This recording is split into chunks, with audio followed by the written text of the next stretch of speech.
Felicitations, my family of fledglings. The alarming thing about playing the game that we're playing tonight is it does not give me background music. Not innately. Depends on the area that you're in. We're playing obduction, not abduction. Obduction tonight, as made by Cyan, the makers of Myst, all the Myst games. Hi, welcome. Professional disruptor at your service, Damien Holme. Hi, welcome. How you doing? You're looking gorge. Absolutely gorge tonight. I'm tired. Today has been a day, a very long, tiresome day. So if I go half-mast with my eyes, if my eyes are like this while I stream, like this, but I can still see. If I start to slur, if I start to say a word and then go, oh, that's not how that word is pronounced. Oh, let me try again. Let me repronounce that word for you. It's chronic fatigue in the works. Yesterday, I had come from a night of nice, good, surplus sleep. And then I had to tell the entire audience, I am not on any illicit substances that might speed up my cognition. I'm not caffeinated. I'm not doing any nose candy or anything higher sped up consciousness stuff. It's literally just me finally getting a good night's sleep. That makes me talk faster. When I am deprived of said sleep, like I was last night, and then I had a very long day today. Today? It's still today, right? Today was many acts, different phases of a day, and very exhausting. And that makes me talk slower and worse. I start to slur words and blink slower and am not capable of playing the games that I'm playing very well. But that's why I have you, audience, who subtly hints me toward where I need to be going and what I need to be doing. And I appreciate you very much for it. Thanks for being here. We have a stream goal, which is only visible on the landscape mode streams. For those of you that are watching those, we're building funds towards a new webcam because the webcam that I currently use predates me streaming. That's how old this thing is. It was just a webcam I bought for a computer that I know I needed to get into Zoom meetings for and periodically submit audition material when I was a young budding actor, and it was not meant for the stream. I know I do exist. I'm alive, and I didn't fall asleep, I promise. I was getting stuff for tomorrow. We're building a taco bar. Did Oz tell you? We're going to a friend's house who also has kids that attend the elementary school that our kids attend, and we're doing a build your own taco thing.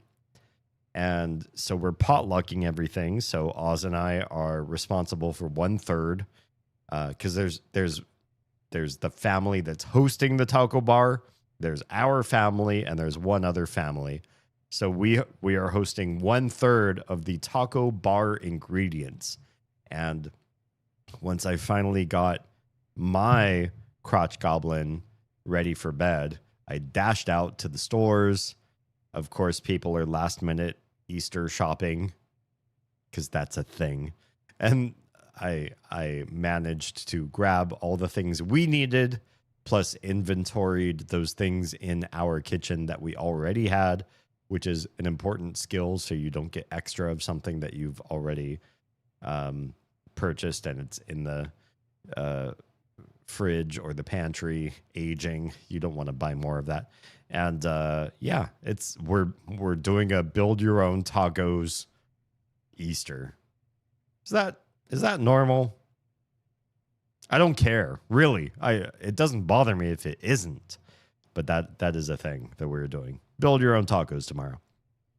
Yeah, there is a Damien head tonight. I always know what food I have at home. I tend to, but Oz does do some shopping when I'm not cognizant of what she gets, and then she puts it in the fridge and the pantry, and I don't necessarily know what we have. What's wrong, Doug? Already? Another thing. Hi, Jam. I'm right as the mail. Jam, I want you to know, yesterday we had a little tiff on how foods are classified as like flagship foods for a specific nutrient or ingredient, a vitamin or a mineral. And I want you to know you were featured in many conversations I had today in real life.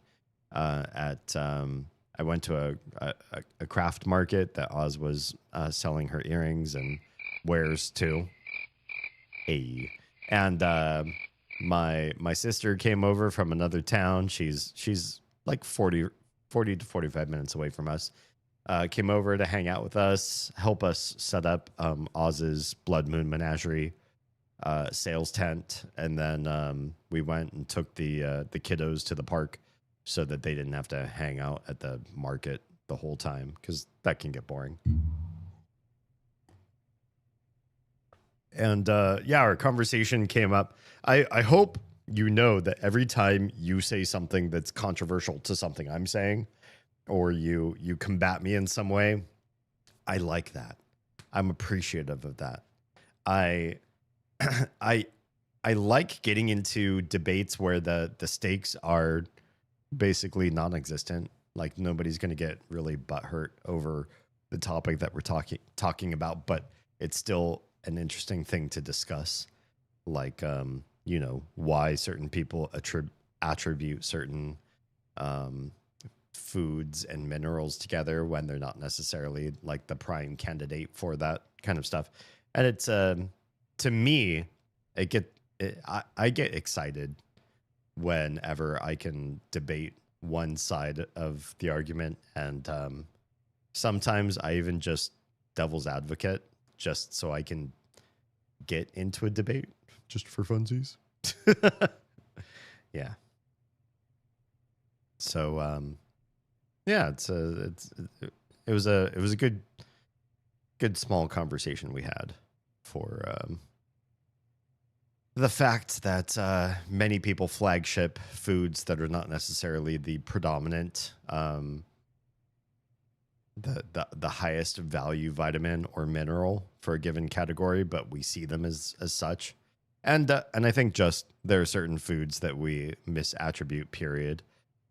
Nobody ever attributed carrots to rabbits until Bugs Bunny came around. And Bugs Bunny remade was it a Cary Grant scene? There's some famous actor in, I want to say like the 20s or 30s, who was eating a carrot in a scene. And Looney Tunes was like, we're going to do that. We're going to make our main flagship, keep saying flagship tonight, our main character do that too, as a nod to that scene. And they made a bunny eat a carrot, the carrot root, not the carrot greens. And ever since that moment, Americans are like, oh, rabbits love carrots, the root part, not the green part. It just became that, you know, and cartoons are probably to blame for making the world believe monkeys eat bananas. In captivity, sure. I recently posted a short. It's a bit of an older clip from one of my live streams where I'm talking about the alpha and beta culture of like mostly the red pill and incel communities of humans, how they sort of try to create a wolf pack mentality. Well, you have these Humans are like wolves. Most humans are looking for their leader, and so if an alpha steps in, that's the leader human. They're the alpha human, and all the other humans are beta humans, and it works just like a wolf pack because humans and wolves are super related, which is not true. And then wolves do not have alphas and betas in the way that the incel community tried to sell to us. And then there's this idea of the sigma.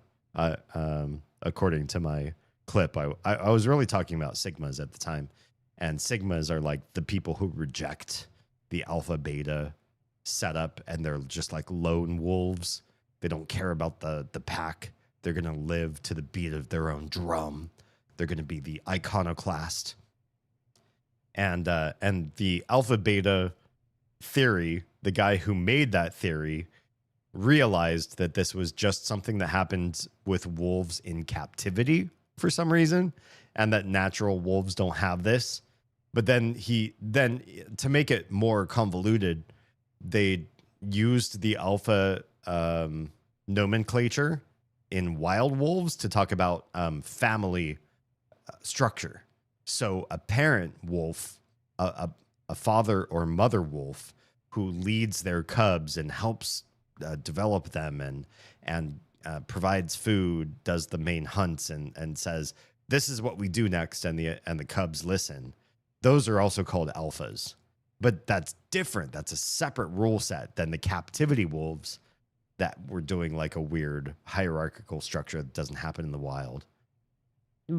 It's really confusing and convoluted, but the ultimate answer is alphas, betas, and sigmas and all that stuff. That's a human construct that some people want to believe exists, but there's no basis of that in human society. There's no reason why we would ever follow wolf pack structure, and the wolf pack structure in the wild doesn't support these ideas. It's really just captivity wolves. It's a whole mess. Yeah.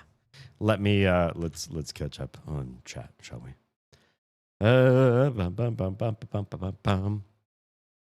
Taco Easter is an improvement on Easter. Thank you. It wasn't Oz or my idea. We have a friend who has kids that are of a proximal age to the crotch goblins. Oh, why is this making noise? And that friend decided that they were going to have Taco Easter, and we just came along for the ride. It's a fun thing. It wasn't our decision, but we like tacos, especially build your own. Marketing has a lot to do with it. This is true. Carrots had a marketing strategy during World War II?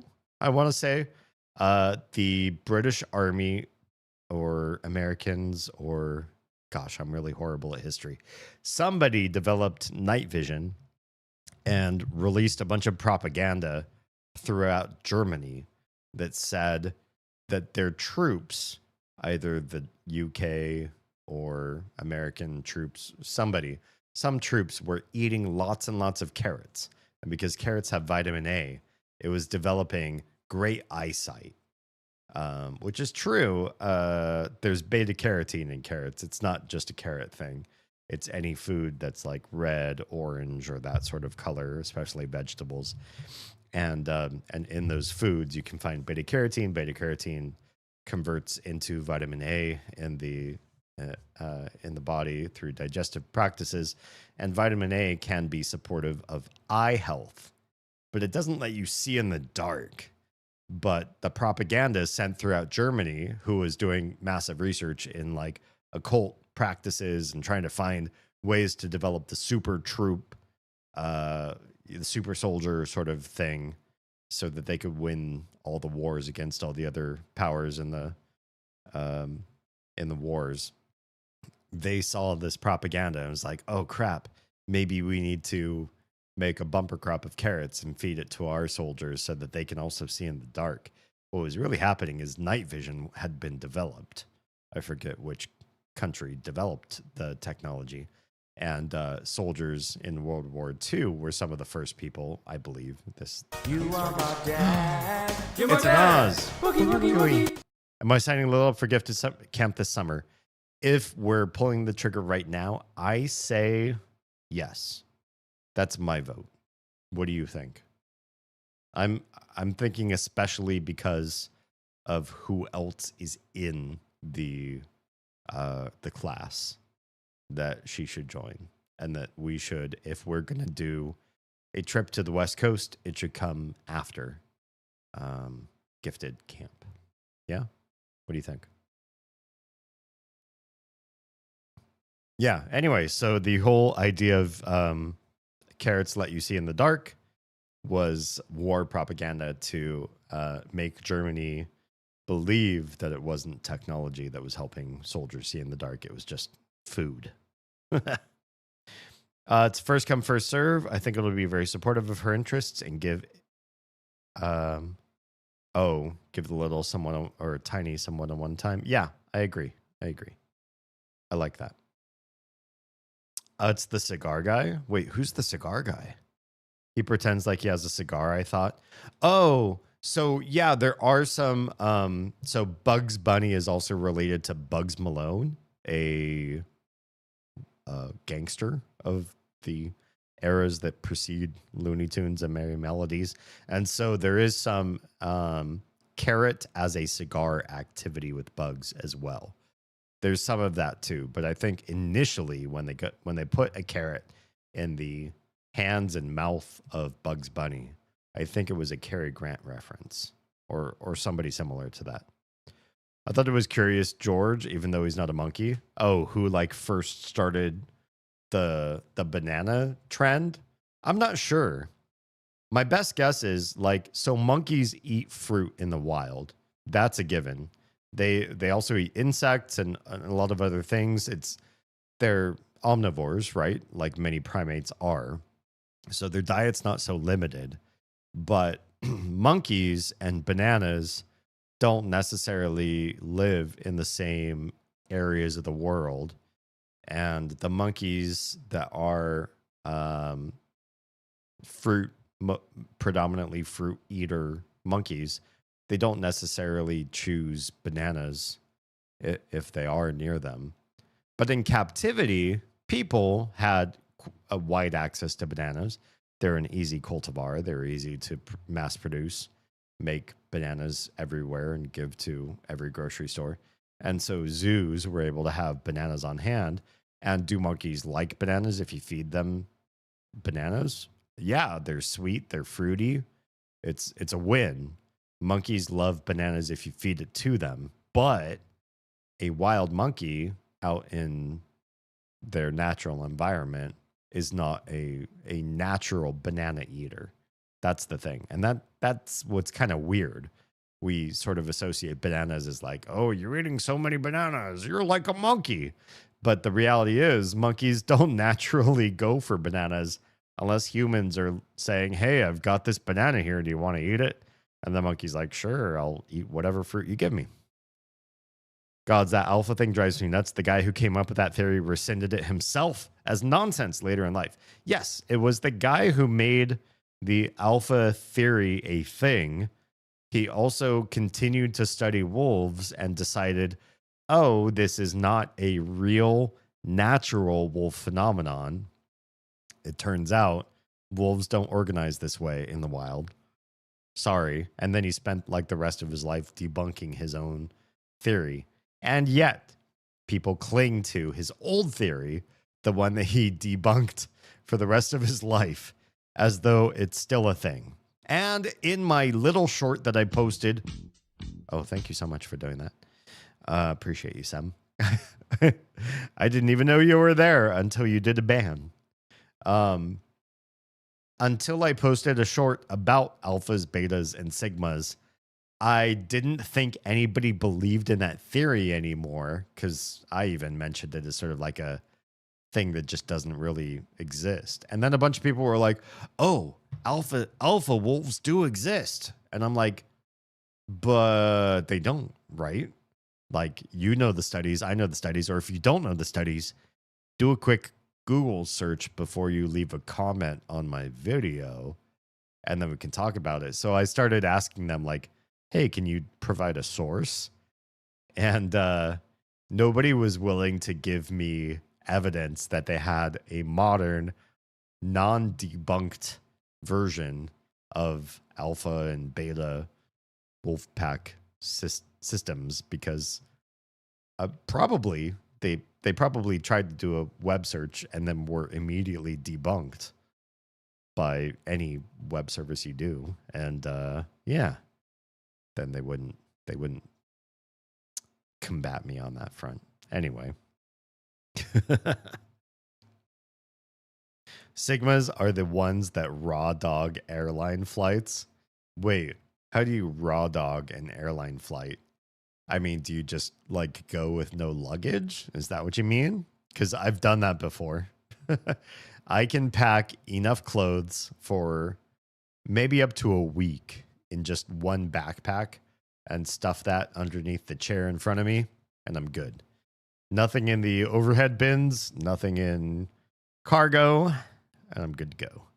I pack light like a Sigma. Raw dog airline flights, how would that work? It means you just sit in your seat not consuming any media. Oh, like you don't watch a movie or plug in your headphones to the in-flight entertainment or whatever. I mean, I've done that, but I carry my own stuff. Like when before phones had all this stuff associated with them, I had an MP3 player. This dates me, but yeah, this was before I owned a smartphone. I had an MP3 player. I just loaded it with a bunch of music. I plugged in my headphones to my MP3 player. I didn't need any in-flight entertainment. I just enjoyed music, and I read a book I brought with me. So I was reading a book and I listened to music, and nothing that the flight itself had to offer was worthwhile. I think the food at that point was pay to eat, and I'm not going to pay to eat airplane food. It's not that good. So I don't know. Does that make me Sigma? Other than the flight map progress, if you have it, I do like watching the flight map.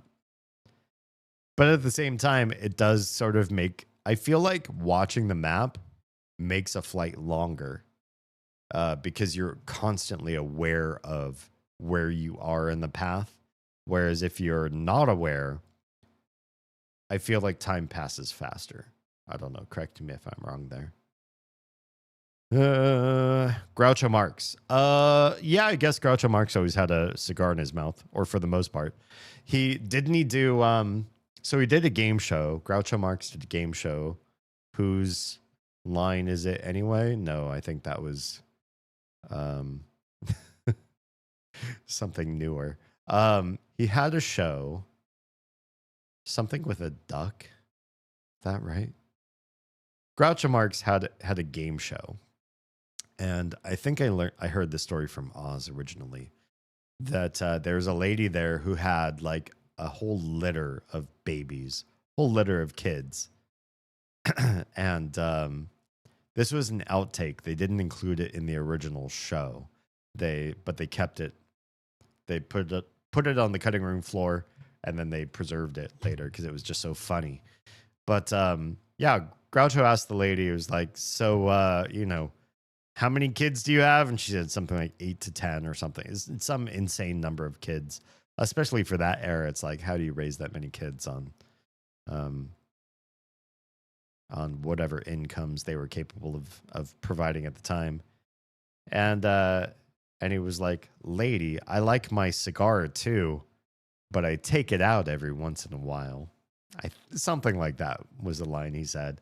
Just a total shutdown of her constantly making babies. Yeah, it could. There might be some Bugs Bunny references to Groucho Marx. I do feel like he's got a bit of Groucho in him, and maybe the carrot, the way he uses a carrot in his mouth, is kind of like the way Groucho would use a cigar. was who I was thinking of. Are you sure? There's monkeys in South America.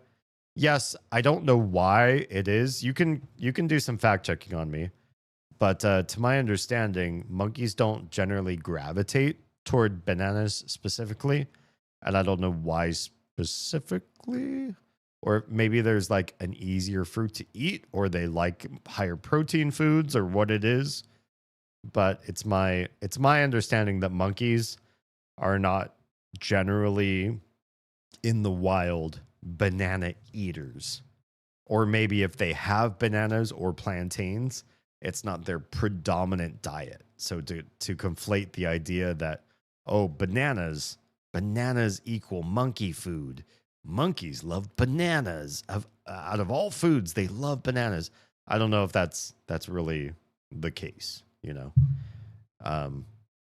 But feel free to fact check me on that one.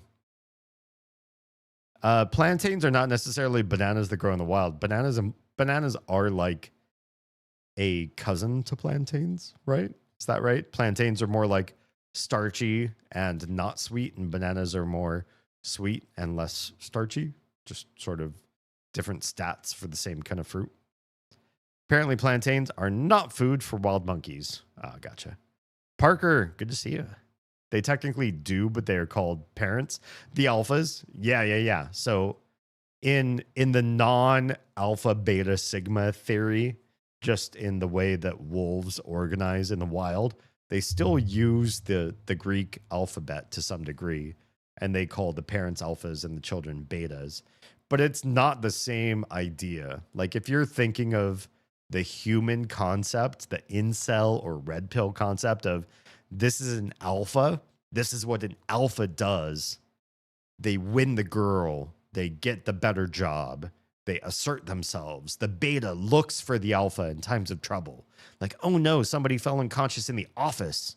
What are the betas going to do? They're going to look around and they're going to say, is there an alpha present so that they can tell me what to do? There's a whole conceptual mythos around the human concept of alpha humans and beta humans that they say happens with wolves. And it does not naturally happen with wolves. The parent wolf and the children wolf, they don't act the way that the incel culture swears there's an alpha, beta, sigma culture sort of thing. They're very disparate from each other. Yeah. Not consuming your own media either. All you can do is stare forward, maybe look at a flight map. Oh, what the hell? So there's a sigma passenger on an airplane that does nothing, that just stares straight ahead. I wouldn't want to do that. I couldn't hang.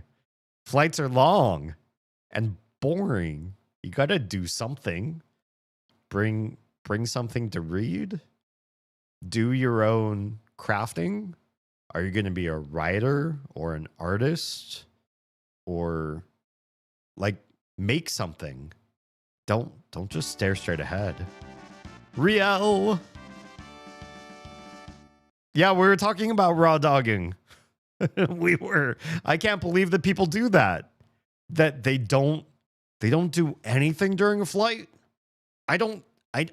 If I'm at a park with the kids, if I'm at home, if I'm sitting in the driveway while the girls are playing with bubbles, if I'm on an airplane, if I'm in a car and I'm a passenger, I don't just sit idle. Idle to me does not sound like Sigma. I would imagine the Sigma is always looking for a way to make more of themselves in a very individualistic fashion, not just be in their space and do nothing. That sounds like something not Sigma to me. I don't know what it is. Can't even look out the window. Wait, a raw dogger won't even look out the window? What is this? That's not alpha, beta, or sigma. An MP3 player? I know I'm ancient.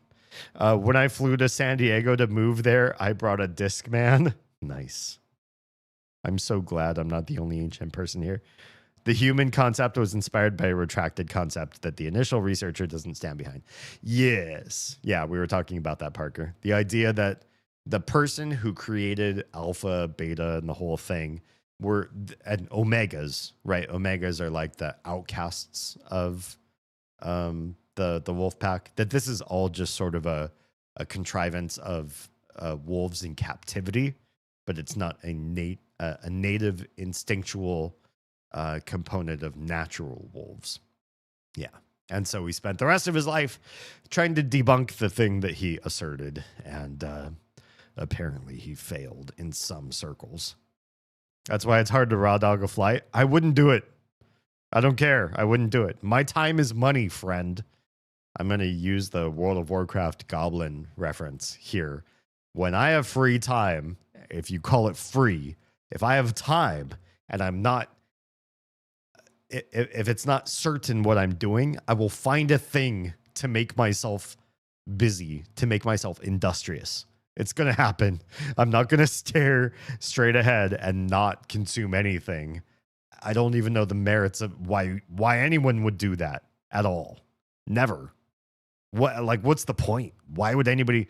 The only reason I would raw dog is just to say I did it or to like record it and make it into content, I guess. Make a video. But what a boring video. You're not even doing anything. You're just staring straight ahead and not interacting with anything. To do what? To prove you can? Like a David Blaine magic trick? Like, look at how long I can stare straight ahead and not interact with my world without going insane. Although I think David Blaine's already a little insane. The alphas consider it a challenge. Oh, is it an alpha thing? Do alphas love to stare straight ahead and not engage with anything at all? And just show everybody how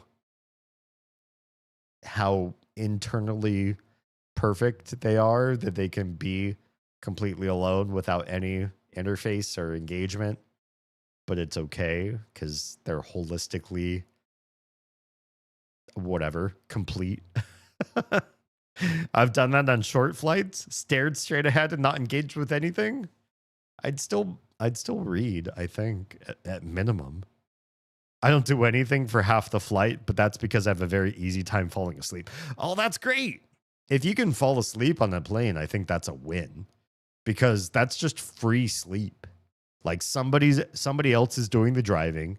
You don't need to pay attention. You've got a personal driver. It's very rare, unless you're rich, that you could go from point A to point B. You make a travel happen and you don't need to be productive. You can just pass out. And in its own way, that's productivity. You wake up and you're like, hey, that's less sleep I have to do later on my own time. I slept and moved thanks to somebody else who I already paid to do the work. Yeah, that makes sense. That to me is based as fuck. Now you're getting it. There are flights from our airport to Seattle that only take 30 minutes. I could do one of those. 30-minute flight to Seattle? I would do that. Yeah. If there are things to see in Seattle that you want to see. I'll zone out, continue my internal daydream storyline. I would say that you're already entertaining yourself in ways that the raw dogger might not. If you can do daydreaming, I don't know if that's the same thing as raw dogging the flight. I wouldn't really say that's productive. Is daydreaming productive? That's a complex structure there. I would argue that giving yourself time to daydream, ponder, wonder, pick things apart, put them together, create fantasy and fiction, create what-if scenarios, I would argue there's merit to those. And that while the intrinsic benefit might not be immediately observable, overall, you're enriching yourself somehow. Yeah. Damn right, free sleep is the best. Seriously. Yeah. I used to love when I got my first work from home job. being able to say like, hey, I'm going to go and like take like a 15-minute nap because nobody is going to ask anything of me in that time. Or if they do, 15 minutes is a reasonable amount of time to respond back to them. So I could take a 15-minute nap or a 15-minute bathroom break or whatever and come back and be like, oh, I got a direct message or an email or whatever. Now I can respond to them. And it totally feels like I'm answering in reasonable corpo time to respond. And I wasn't just doing a personal enrichment at the expense of that company. I no longer work for those companies. I'm now doing content creation as a full-time gig. So your follows, subs, and likes and reposts are all incredibly appreciated. But back when I did that, those little ways to gain from the system were wonderful. Speaking of which, I am going to take a quick bio break and we'll be right back and play some Abduction. Not a Myst game, but made by the same makers of Myst. So I'll see you in a very short minute. Bye.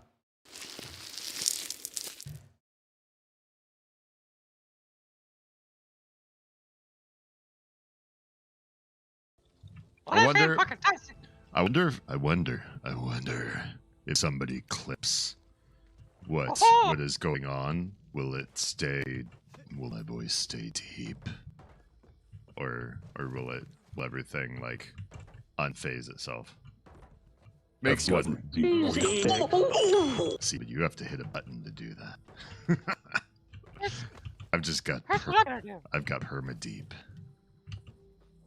Oh, that's what she said. Yikes! Are you guys joining on me or what? God damn it, dredging tool. Hey, there's a note wedged in here. Indy, I know you'll find this sooner or later. What? The Nazis have kidnapped me. What? They must have found something because it looks like we're leaving soon. Why? Hurry, I need your help. Why is there a note in this? Signed, Sophia. Yeah.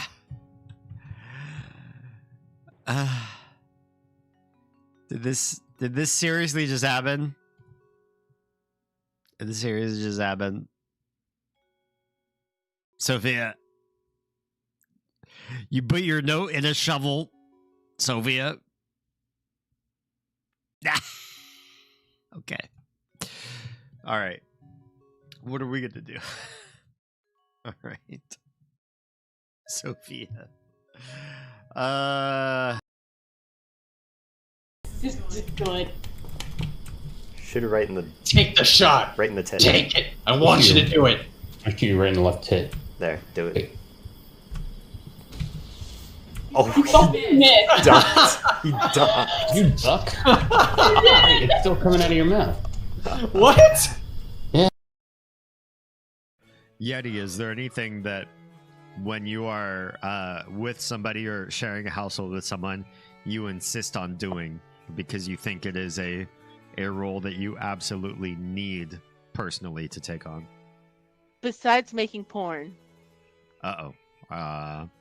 I do that. I like how tonight is also Make Yeti Blush Night. Oh yeah, Right. It's always Meg Yeti blush night. Come on. For real, like, who are we I kidding? mean, look at that smile. How can you not resist that one? I know, right? I mean, look at that. And the head bob. Oh, it's That's just cheating. You've gone and scared him away. I'm not. Hi, we're back. We have 30 seconds until the people in the cheap seats come back to watch the stream. Let me make sure that everybody's whoops. That everybody's chat is working fine on across every stream. This one, maybe not so much. Can we stop and reconnect and hope that people are indeed engaging? I hope that's actually working right as it should. When we last left off in this game, Abduction, we entered this secret sanctum, which required a special code, which we got wrong at first and thought, well, we don't know how to get here yet.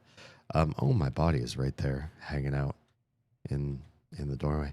And we were finally able to come down this pathway and open the path into this room. We have not explored this room. I said I was going to do it at the top of next stream, and here we are. Also, hi, Stuart. Where are the boobs? Please DM me what you've got.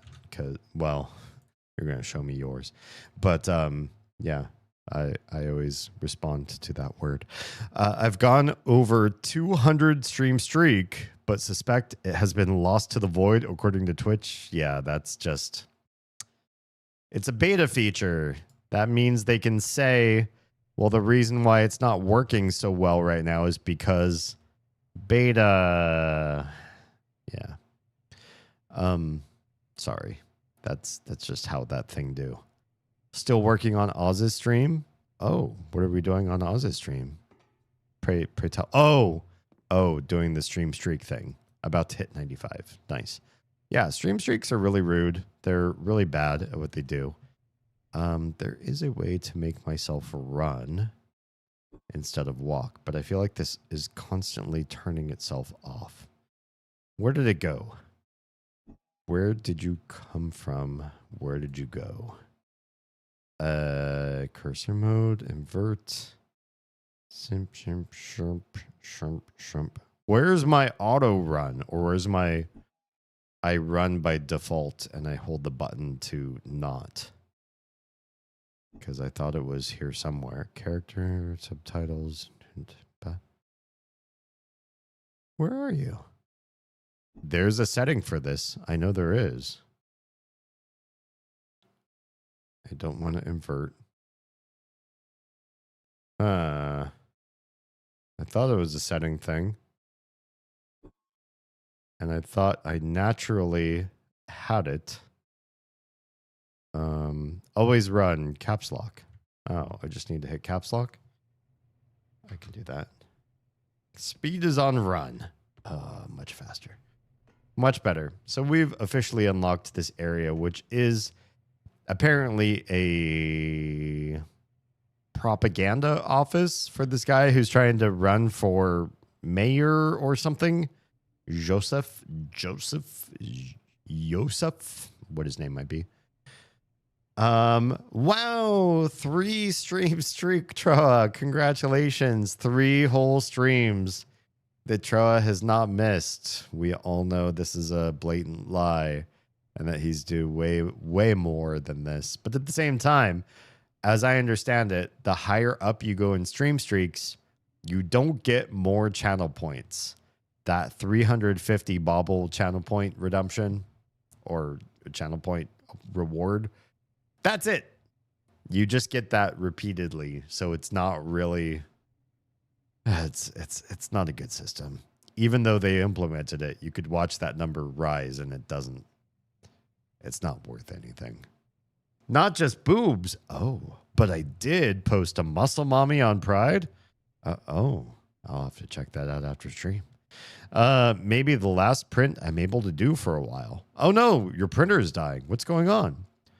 After he did it, it came back, but won't let me post. I'm at 194. Oh, lame. Congrats on the 194. I hope it actually sticks. If it's already bugging out now, I'm a little bit nervous for you, but hopefully it's working out okay. Although if it doesn't, who cares, man? It's like, whose line is it? Whose line is it anyway? Points. It does not matter. Let's find out about Joseph. Let's investigate his area. There's lots to read, lots to see. There are backer reward items here too. Whoever Joseph is, he's apparently trying to win some sort of election. Oh yeah, it's mayor. Joseph for mayor. Let's find out what we have here, shall we? Not sure what happened, but the screen that lets the black light shine through. Is that a thing for your printer? Is that for resin specifically? Like, what does the black light do? I'm so curious. I thought most of what you did was just like regular 3D printing, but I don't know anything about black light usage. Can we climb up this? Maybe not. Dead pixels about the size of a nickel. That's a lot of dead pixels. What the? Damn. Is it still under warranty or like what can you do? That's a lot of dead pixels. Okay. Shall we go from left to right? I feel like this is important. Mr. Mayor, is this Joseph as the mayor, or is he writing to the mayor, the current mayor? We'll have to find out. Mr. Mayor, at your behest, here is the information pertaining to the Bleeder. What is that? Its history and some of the engineering behind it. The Bleeder project was designed and built at the request of Mayor Sims. This must be a different mayor than the mayor that we're talking about. Otherwise, why they would just use you at the request of you, at your request. At the request of Mayor Sims to collect and dissipate the ever-increasing power in the entire ecosystem. That's weird. Mayor Sims was reluctant to allow the system to come to fruition as he and others had become suspicious of Mayor Farley's death. He believed that without knowing more precisely what would happen to the cell wall at fruition, it was ill-advised to allow it to possibly open, thus allowing what might be outside in and what might be inside out. Okay. The system has the capacity to throttle all 4 connected worlds. That's us, the bugs, what's the other world that we've gotten almost no capacity or almost no progress in with the messed up door? Oh, that's only 3 worlds that I know of. And then I guess the world outside of all of ours? The world of the trees, maybe, or something else.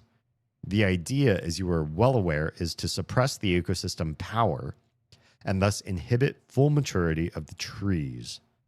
Why? Why are you upset at the trees? It was postulated and since became apparent that this suppression will keep whatever unknown maturity process from happening and grant us direct control over tree fruition. Oh, shit. They're trying to flip the script on the trees that consume or that brought them into the different spheres in the first place. Interesting. This is 1 of 2. So is this the other one 2 of 2? Yeah, it is at the bottom there. Stuart says the resin printer. Oh, this is for resin. Gotcha. So the UV, is that what cures the resin? Resin printer works with a super powerful black light that shines upward. It uses a screen that selectively lets bits of it shine through. Interesting. The spot no longer lets any light shine through. I suspect there was an issue where something, fell into the vat during a print and caused it to press hard into the screen. That sucks. Can you look up how to fix a resin shield against the UV light or something? What do you do? How do you fix that? Anyway, looks like some sort of... Oh, this looks like the one tower with all the wires that dangle into nothing. The rate of dissipation is sensed and regulated automatically. The power is collected through Villain engineered extruded cables that attached directly to the dome membrane.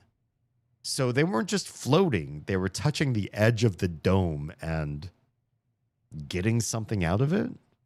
When the maximum power level is exceeded, the dissipation phase is triggered, creating an electrical charge followed by a discharge into the water. Ugh, scary. Through electrolysis, an amount of hydrogen and oxygen is generated. We captured some of these elements for our own use, but the great majority is released into our atmosphere. Is that safe? This gassing might be a cause for concern were it not for the ecosystem's ability to filter and maintain our atmosphere at near ideal levels. So the trees that captured you are also filtering the air. So you doing this weird experiment and messing with the air, they'll adjust for that, is what I'm guessing. Excess H&O content and pressure generated by the process is rebalanced quickly by the membrane. As you know, we discourage swimming when the bleeder is operational because you'll probably die, right? Regards, CW, our friend, the one guy we've met in video conference, right? Something like that. Interesting, I suppose. Stuart says, I've had to fix this printer once before. It's a bit of a pain. The replacement part is over $120. The printer in question is on sale for around $360. Damn, that's an expensive fix, given the printer. I'm biting the bullet and just using tax return money to get a new one. A whole new printer might be better. Maybe you'll avoid having all of these fixes come up in a newer version. And hope I can con them into sending a replacement part at the same time. Interesting. This game can easily be summed up with the word interesting. I feel like the world build, Sean, is like pretty good. They've got this interesting like sci-fi idea of you have this tree race of creatures, and they, for reasons unknown, are grabbing interesting sentient creatures across multiple planets and bringing them into these biospheres. I don't know that it's to study them so much as maybe it is to harness something within them. And so the biosphere we're in is exclusive to Earth and exclusive to humans, it seems. Although, you know, we have other stuff coming through, like this dry grass and shrub trees and stuff like that. All the Arizona stuff is coming through. It's not just humans. But then, yeah, I feel like we're being exploited. The other races are being exploited. And then the whole, you know, what do we do in the meantime? Are we happy captives and we just help out the aliens? Or do we pair up with the other captive folk and figure out some way to screw the trees over? Seems like the latter. There's the big tower there with the wires that are touching the edge of the dome, I suppose. Yeah, it's just a very interesting thought experiment as far as like the world build. I'm less interested in the stories or in the puzzles and the gameplay, and I'm more interested in just like, well, what the hell are we going to do going forward? What's the MO? What have the people and other alien peoples all decided that they're going to do? That part's kind of cool, right? All the puzzles are intriguing as well. So far, they've been okay, I guess. I know the answer, but I won't spoil. Thank you. Okay, so we've read those. Let's see what else we can kind of figure out in Joseph's area. There's also this lower area here. There's lots of propaganda for Mr. Joseph. Oh, mayors. Here we go. Luther Roscoe. We're relating in terms of, is H. What was the name of the lady that we met? What's her name? I forget. It started with an H though, didn't it? So Luther is like, oh, Hunrath? Oh, maybe it's just Carl. Carl's the Hunrath guy. God, people really live for a long time. Or these aren't years. They're like days or something like that. So you've got this Luther Roscoe guy before Hunrath times. Carl Hunrath is like their Jesus-y figure. Have you tried the firmament? I don't think so. That doesn't sound familiar to me. John Farley, Benjamin Sims, Caroline Farley, Caroline Farley, and Joseph, this guy who apparently won the election, I guess. Joseph Pieter, Joseph probably. If he's a Janssen, then he's a Joseph. Joseph Pieter Janssen. Yeah, I feel like these must be days. Or they live many, many years because of the nature of their captivity. Oh, it's a different game. It's another puzzle adventure game. No, I definitely haven't played this one. Same people who made Myst, I believe. Another interesting story to puzzle out. I'll have to check it out. Might be worth my while. So now we can open this door, yeah? This is the one that leads to the roundy thing, I imagine. Yep, there you are. There's roundy puzzle thing. We're going to have to figure that out at some point. What we have to do is get here in the other world with the spin at just the right angle so that this staircase leads us to the platform we need to get to. But this is... I'm already tired just thinking about what we have to do. Like spinning this in this world, then testing it in the bug world. It's a lot. We'll figure it out, but not right this second. What else do we have here? Oh, hi. Warning. Oh, this is the same warning as everything else. Do not approach anything that even remotely resembles this diagram unless it has been disabled. Just looks like a rock. But it wasn't a rock. That's a backer reward item. For so-and-so got scratched out. May all your doors stay open. It's just it's a doorstop. Cool. Backer items. Backer items. It's the compass. I wish they would say who the backer was. Another compass? Why? Wouldn't it, if you paid money, wouldn't you want your name on the item that gets put into the game? Missouri. Well, I bet that's not a name. What about this? Backer item? Oh, actual lore. Cool stuff. What doesn't make sense, at least to me, is that all these puzzles were made by the inhabitants of these biospheres. Right? Where did all the materials come from? That does seem weird, right? I feel like that was one thing that they resolved in the Myst games because they could just write that stuff into existence. Oh, there's an abundance of iron on this planet, and it turns out I can harvest it and use it for all of my metal gears and levers and everything, and I have a smithy somehow, or I can smith it myself. They made the worlds what they needed to make all the crafting happen.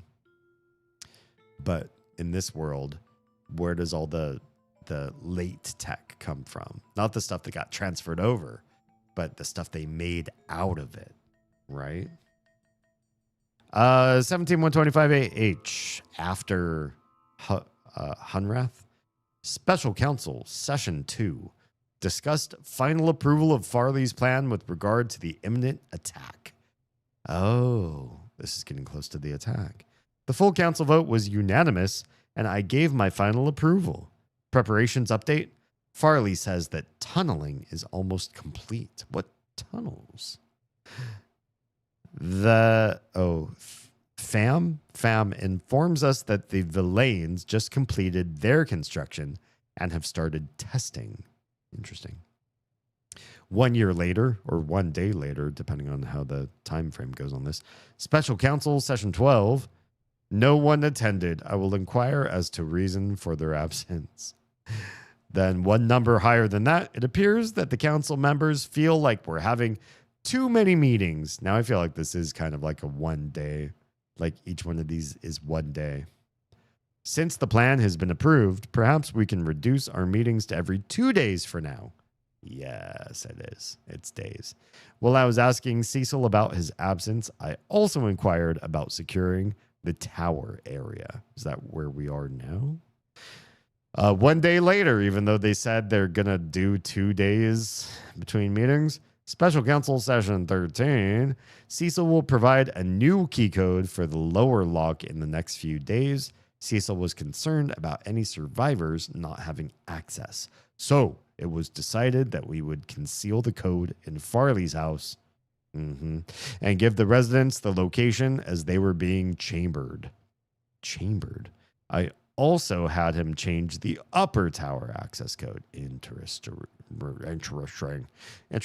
A clue to that code has been placed under the direction of our first mayor. What? Is he still alive? I'm so confused. In Mist 4 Revelations, you can skip Haven. Interesting. If you know things, but not Spire. Out of the two ages, I was just talking about Mist 4 today, literally today. My sister didn't know, and so I was filling her in, that the fan theory that we developed while we were playing that game is that the very squeaky sounds you make while sliding through the crystal slide, I forget which world that is, Sirius's world, I think. You're sliding through a crystal tube. It's all glassy and slick. You make a skin on glass sounds that we that day made the fan theory that Mistman, the character you're playing in all these games, is Donald ducking. He probably has a shirt on for modesty's sake, but he does not have pants because when you slide down that tube, he makes lots and lots of skin on glass slidey sounds, like his butt cheeks and thighs and everything are just rubbing it up. That was Inspire. Oh, gotcha. Out of the two ages, Spire is the one I want to skip, while Haven is fun. So Spire is the crystal territory. I liked the crystal territory more than the one with all the animals and wild and jungle and everything. I didn't like the jungle nearly as much. I don't know why. I think, I've kind of always liked Sirius more than Aknar. And I'm not sure why that is. A sense of order and motivation, maybe in the earlier games especially. Aknar felt a little more wild, where Sirius felt a little more... Like, they both felt evil in Mist 1, but Aknar felt like chaotic evil, while I feel like Sirius felt like lawful evil. And I have a personal appreciation towards lawful anything. Lawful good, lawful neutral, and lawful evil. Spire also doesn't make sense because it was meant to be a prison, so where did Sirius get all this stuff to make its equipment? Yeah, that part. I mean, they both have pretty wild environments, but they both found ways to tame them, and Sirius made a lot of stuff out of a world that should be bereft of help for him. You have to do Spire to get the color code solution. I don't remember what the color code was. It's random every time, but Haven, you only need to know how to make the snake fly away. I remember that. Yeah, that's important. At only like one part later on. And you're like, oh, this is the whole reason you did Haven, is just for the snake flying away bit. I learned it, and now I did it, and now I'm done. And now that was the whole reason why Haven existed. Kind of cheapens the experience. Okay, we're only one more day down the line. 17-129 AH. I've decided to bring some of the more important mayor's logs with me for chambering, specifically the initial Hunrath log, and then the logs that document the history of our conflict with the Mofang. I would think we would have an extra chamber available for historic documents. But do you? One more day later, Special Council Session 14. Only Tham... Oh, it's not Tham. It's Tham. Only Tham attended. He informed me that because of the dire circumstances, the others were either extremely busy or not inclined to have long discussion about the situation. I told him I would suspend the regular Special Council sessions and we would simply meet as the need arose. And then there's another entry for the very next day. Of course. Mist 3 Exile is the best designed game. I fully agree. 100% agree. Mist 4 I thought was beautiful and I liked the worlds that they made, but I also felt like once you finish the last world, the one with all the like elements bubbling up from the ground sort of thing, and you finally get to like the Akinar and Sirius area, like that is where the story begins. The place where you start, that's like their home or whatever, I feel like that's really like a prequel not a prequel.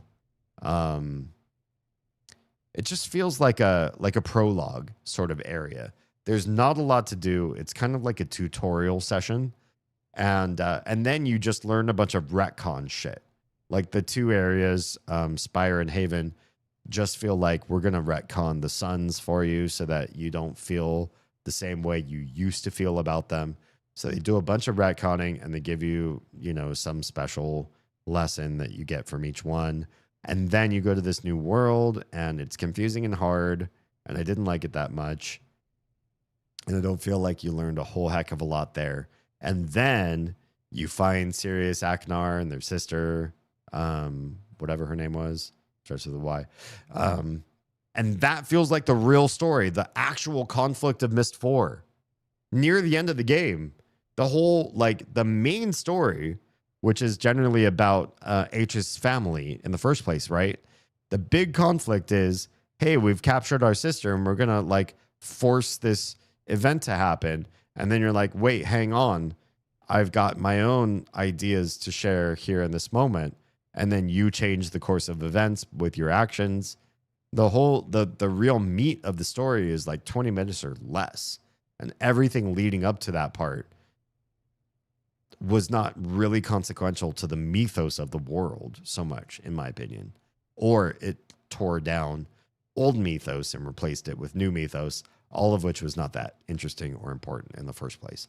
But Mist 3, great game, great characterization, great enemy. The puzzles were pretty well done. What was the one with the marbles? Amateria, is that right? That age was the best age to ever come to a Mist game. Mist 4, Uru, 5 didn't do better than Amateria. Mists 1 and 2 did not do better than Amateria. That the Marble Madness age was the best age to have ever happened to a Mist game. The other ages in Mist 3 were okay, but not great. They were problematic, especially the tree was problematic. It definitely had some pixel hunt to find your way through the mission sort of components.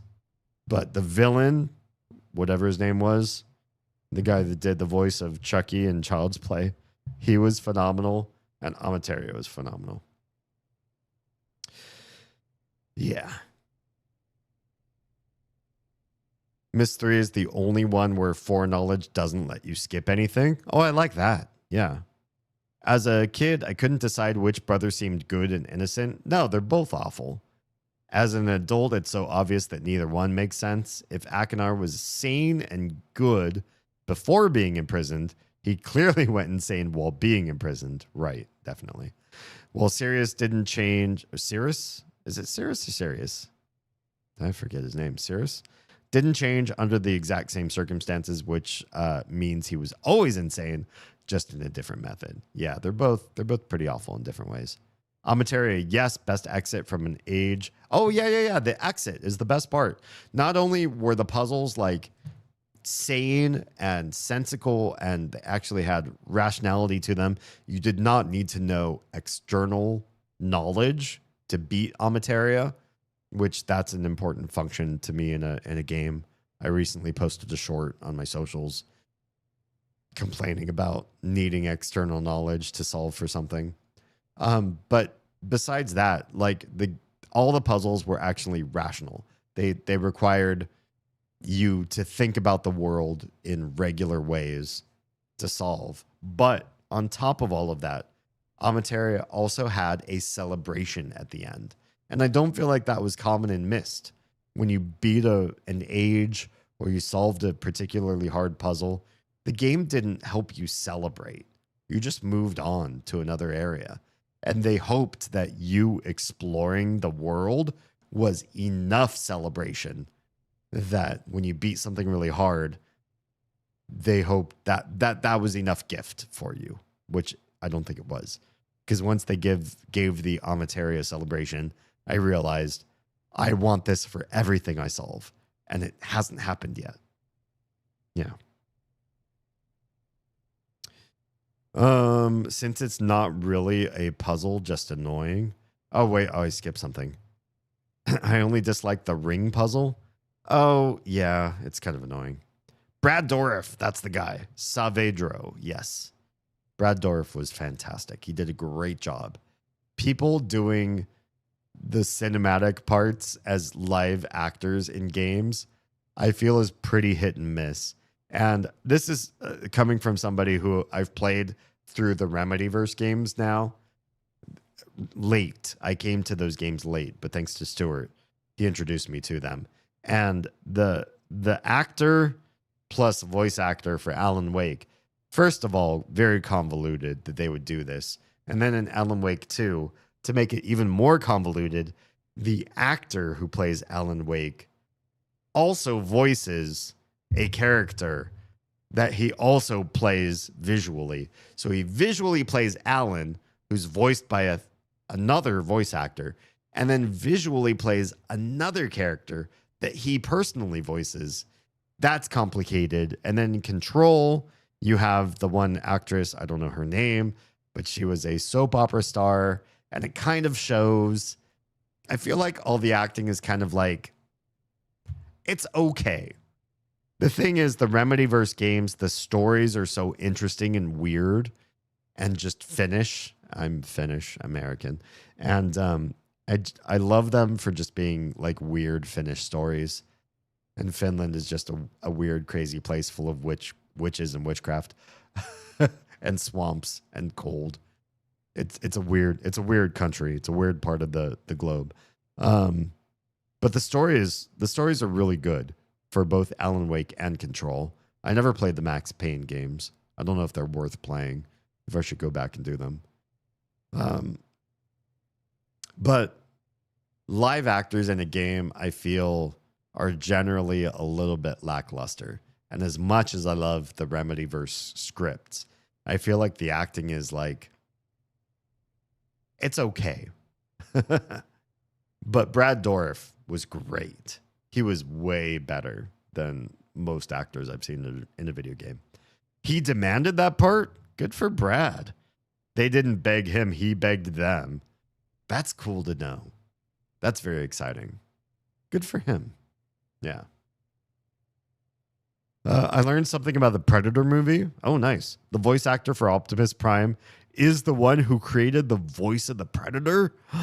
Badass. He's got a great voice. He's one of my favorite voice actors of all time. As soon as he saw the face, he remembered a moment in his youth where he saw a horseshoe crab upside down taking its last breaths. And that sound stuck with him. Jeez. Then became the voice of the Predator, passing on his childhood trauma to a whole generation of moviegoers. He saw the death throes of a horseshoe crab, and he's like, if I have to suffer this core memory, you all have to suffer it. I'm going to make it the voice of an alien that will live forever in the core memories of a generation or 3 or 4. Good shit. I love stories like that. Thanks for sharing. Okay. Where are we? Oh, 131. I paid a visit to Farley today. I asked her to check on the availability of a chamber for the documents. I need to find this chamber.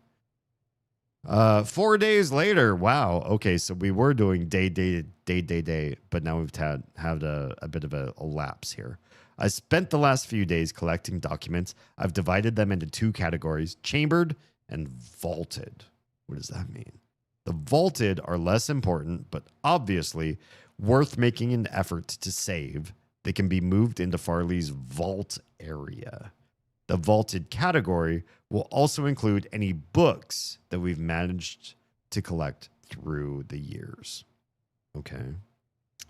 2 days later, with less than a week remaining before chambering begins, the population is tense.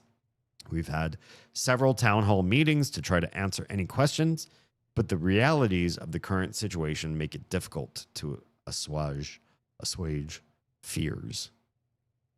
One day later, oh, hang on. The clicking was its legs flailing around, trying to turn itself over. Oh, poor thing. And the gurgling sound was its failing breaths. Oh, he just imitated that as the voice, and it was chilling and perfectly fit the face reveal. That's so sad. What a traumatic experience. But trauma really embeds itself in our hearts. It doesn't matter if it's not a loved one or something that personally affected you. A proper, healthy human is very empathetic and connected and eusocial. And to see something like that happen to somebody else or some other animal, that can really affect you at its core. And it's wild that became the voice of something so iconic and famous. Jeez. I would have loved to have learned that he helped the crab. Yeah, but that tidbit wasn't included in the lore dump. Interesting. Yeah, I wonder.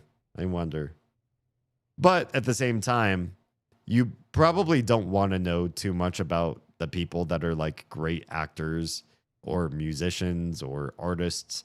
I feel like there's something in great art, whatever medium that takes place in, that great art happens to stem from bad trauma, bad life experiences, bad substance abuse, just really crazy lives.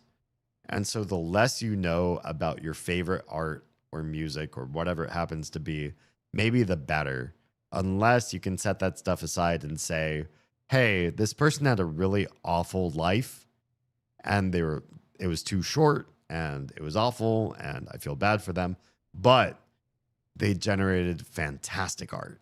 If you can make that distinction and say the art is great, but I don't advocate for the person, that might be all you need. I know some people feel a little bit of a litmus test when it comes to artists. Like, I wish they had my values, and if they don't, I kind of want to cancel them. But I feel like my favorite art comes from awful people that I don't want to meet, I don't want to know, I don't share values with, but God damn it, they make some fantastic stuff happen in this world. I mean, he was a dumb kid at the time, so I wouldn't hold it against him if he didn't help. Maybe he was somewhat phobic about crabs. Maybe. We were just playing a game last night that talks about crab phobia. And simply couldn't force himself to touch it for all I know. That's fair. Yeah. I've definitely been a lame kid who had certain hang-ups and fears about doing certain things, especially with certain exotic animals. So, yeah, I get it. Yep. Okay, we left off on, 17-138. Farley has informed me that there is one final confirmation from Chavar. Is that right? If Farley doesn't hear from her by the end of 3 days from now, then there is no turning back. There's an odd justice to Farley's plan in that whatever the Mofang bastards sent to kill us will be returned back to them. What does that mean? How does that work? Returned back? 2 days later, Special Council Session 15, a special meeting was called to go over the plans for the final time. Farley had several instruction sheets to distribute the Mofang weapon illustration, a list of all souls that will be used as a basis for the chambering manifest. What does that even mean? And a thorough summary of the battle plans. These will be distributed as necessary. No word from Chavar. Interesting. I'm somewhat phobic about snakes. Who isn't? I know some people like having snakes as pets, but also those people, one, pick specific snakes to make as pets, because you can't just pick a crazy venomous snake and know nothing about it, or make that your first pet. You know, it's like you level up toward that if you're interested in having a venomous creature. But most people, I think, are just naturally concerned because snakes can actually do some major damage to human beings, unfortunately. I dodged a snake once in my life. It was a weird situation. I don't know if I could ever replicate it again. I believe it was luck at best. I'll tell that story. I'll finish reading your chat and then I'll tell the story of how me and a snake survived that day. The snake survived too. I don't know that I necessarily would have done anything awful to the snake, but we both survived that day. So phobic about snakes and to a lesser degree spiders. There's nothing unnatural about that. So I couldn't force myself to assist a snake directly. I don't know. I think if the snake was being like attacked by another creature and I felt like I could stun or scare off the other creature, would I do it? Depends. Creatures also need, I mean, predators need to live and prey need to be food sometimes. So are snakes prey for some animals? I think so. I think there's some raptor birds that eat snakes. And would I try to save the snake and then starve the raptor? Hard to say. I figure, I feel like I'm a trolley problem solver. You all know what the trolley problem is. If you don't, go look it up. I'm a trolley problem solver by abstaining most of the time. And that would be definitely the case with most nature scenarios. Is there a spider or a snake and is something happening to it? Or are they doing something and kill, you know, is there a prey and a predator and is somebody going to eat something else? My general instinct is nature will take its course and I'm going to leave it alone, really. Yeah. Okay. Couldn't force myself to assist a snake directly, even knowing it wasn't venomous or prone to biting, but I would at least try to find someone with a spine to help instead.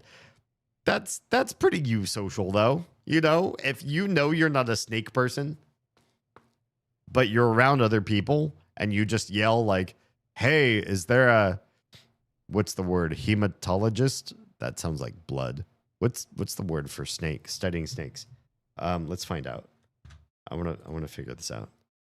The study of snakes. Hema? Oh God, I'm in QWERTY. Study of snakes. QWERTY is such an awful. Herp, right? It's not hemo. Hema is blood. Herpetology. Or specifically, and I didn't know this, ophiology. Interesting.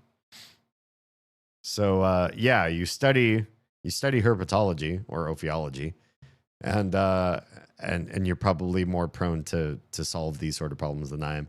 So I'd be like screaming, "Help! Is there a herpetologist in the house?" Or does anybody like snakes a little bit more than me?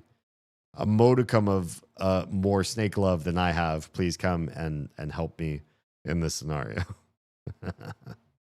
because I don't want to do it myself. Okay, we finished this page. Is there another page? Boop, there is.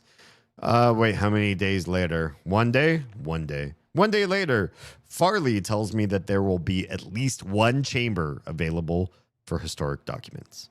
Where is that? Any other extra chambers will be loaded with emergency provisions and medications in case either Hunrath or Marai are completely destroyed. No word from Chavar. What does that mean? Keep saying that. 1 day later, no word from Chavar. Death is on our doorstep. Curse the Mofang devils to hell.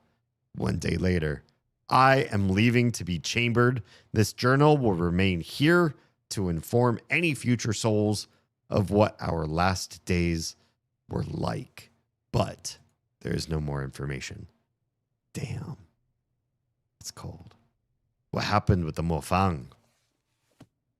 I wonder. Whatever happened, it happened. Dark story. Trolley puzzle is a fair choice to abstain from choosing. I mean, it depends. It depends on your interpretation of sin. So there are some religious or moral frameworks that say sin by commission is the worst sin that you could have. So, in other words, you commit to a sin, you pull that lever, you are committing to one person's life ending with the trolley coming down the tracks. You committed. If you didn't touch the rail, you were not active. If you touched the lever and you adjust the rail, you're active in the story. That's an issue. That could be an issue. But there's also the sin of omission. I believe this is at the heart of Islam, but there are also probably other religions or philosophies that follow this idea. And that is, if somebody's going to fall off a cliff and you could raise a hand and grab them real quick so that they don't fall, but you don't do it, that's a sin. You've missed the mark.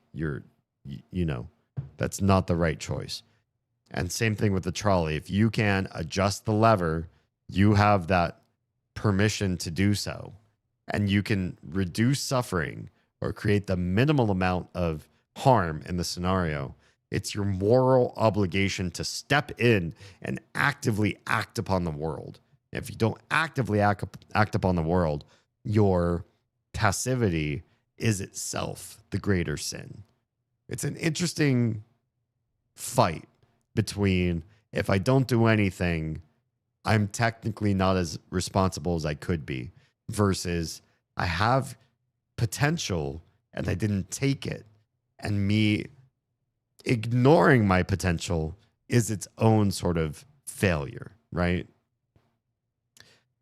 Anyway, should you choose the lesser number to die, they might include the person who can cure cancer. True. Should you let the larger number die, they might all be old folks on the brink of death anyway. And of course, the trolley problem doesn't give you that information, because then you have new variables with which to make it easier to make those decisions. Yeah. There's not enough information for you to make a choice. I agree. So letting things stand is just saying that the choice itself is above your pay grade. Yeah, I kind of feel similarly in that regard. I feel like when a scenario is lacking information, and of course, because the trolley problem is just a philosophical issue, right? You can't ask for additional details. The person that says, here's your scenario, and you say, okay, what do I know about the people on the tracks? They're not going to give it to you, because that's external to the premises of the problem. You're supposed to act on your lack of knowledge, or don't act based on, what works best. And I feel like having a lack of knowledge is enough reason to not commit to anything.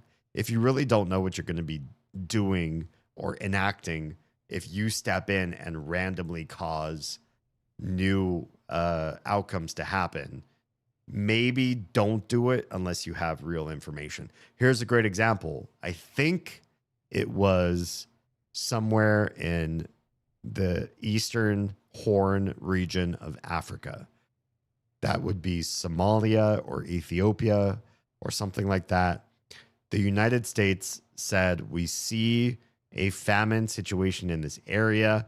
We're going to drop supplies for the people in this region and try to help their food shortages and do some good for the outcomes of your average citizenry in this area. I don't know all the details, but I remember studying this in my poli-sci class. And maybe we should look this up just so I have the full information on this. The punchline of the story is the U.S. dropped a bunch of formula.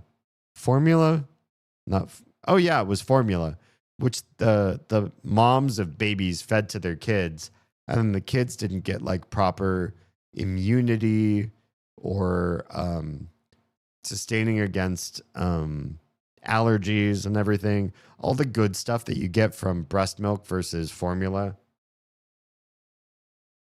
Now that I'm telling this story, maybe it really was a propaganda against formula. Let's find out if there's any truth to this. We'll do some actual research and see what the truth is.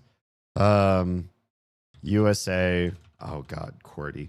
USA. I know I have caps lock on because of the auto run thing. Airdrop supplies East Africa. You are my Problem. dad. You're my dad. Woogie, woogie, woogie. Do I want 1 a.m. nudes? You're gonna make yourself stay up a little bit later to digest them, because I feel like if in the next hour you lie down and you're gonna put yourself, into a sleepy or restorative sort of state, the broth and I feel like it would, for me, it would like push against my whatever sphincters that hold food down and like try to come up, because it would be too much too late, given that it's 1 a.m. That wouldn't necessarily make me not want to have them, but I'd weigh how much I really have a craving for something that I really shouldn't have at this hour versus how badly do I want to sleep without physical discomfort and distress. I don't, it's complicated. You have such hunger. Would there be maybe a more neutral thing? Could you do maybe like miso? Do we still have more miso soup? Something that's a little more on the neutrality side. That's still kind of acidic, but it has like the seaweed and the tofu. I feel like it's like a little bit better. Yeah. If I recall the scenario correctly, the people in the trolley will die if you don't change the track. Yes, 5 people in the traditional trolley problem. 5 people are on the track and the trolley will run over them. But there's a switch. You're at the switch. You can flip the switch and the trolley diverts and the 5 people are saved. However, on the other track you've just diverted to, there is a single person on the track, and you have now committed the sin of that person will not survive. Whereas if you left the switch alone, you technically didn't cause the 5 people to be tied to the tracks. So what happens to them was not directly your fault unless you believe in the sin of omission, i.e., you had the capacity to save them and you opted out. Yeah, that's the real philosophical conundrum. The people on the trolley will die if you don't change the track because there's a dead end on the track. But if you do switch the track, you send the trolley at a small number of people. Yeah, just one. Perhaps just one that won't be able to get off the track in time. Yeah. That has like almost no substance. Oh, miso? It doesn't, but it's fluid and it's something additional to the fluid. It's like a little bit of salt. And I mean, you could also have like a body armor or something. It's got some other electrolytes. It's not going to fill you the same way, but at the same time, it will give your belly some sense of fullness and give you some vitaminic and mineralic sustenance, maybe to just get you through to the place where you go to bed and pass out, and then you get yourself a big breakfast, i.e. the breakfast that we were not able to give the girls today because we ran out of time. Yeah, I don't know. Or make nudes, but I feel like it would impede your sleep.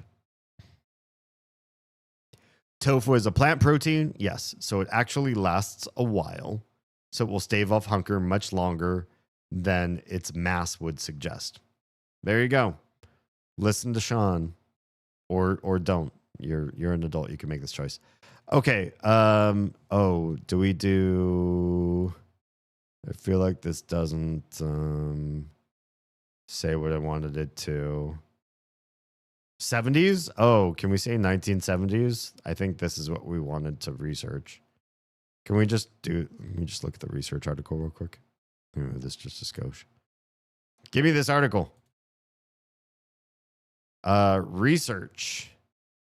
Why did the U.S., a close ally of Israel, opt for airdropping humanitarian aid instead of prioritizing a political solution to facilitate humanitarian assistance delivery? This is in the 70s. During operations known as Authentic Assistance and King Grain in the 1970s, the United States executed one of the largest humanitarian airlift operations to provide aid to famine-affected regions in Africa, such as Mali and Chad. Oh, that's very west. I thought we were talking about like the Horn of Africa. Well, Chad is very central. Mali is West Africa, but not coastal.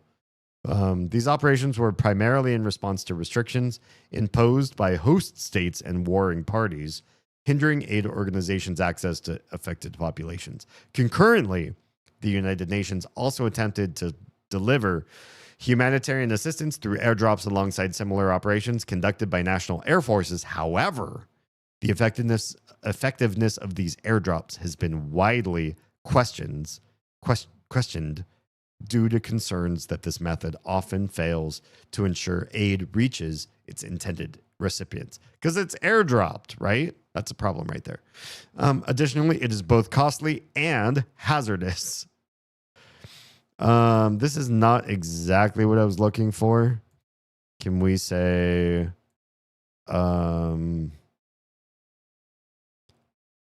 formula? Stupid. Formula.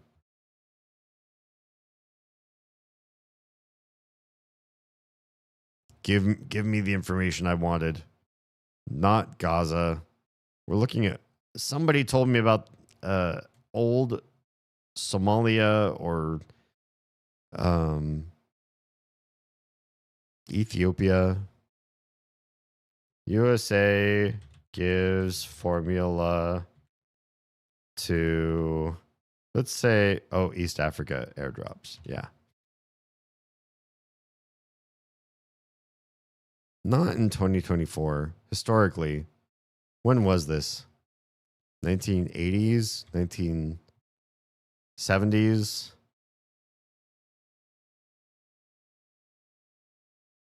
Oh, 60 to 78? Maybe this is it.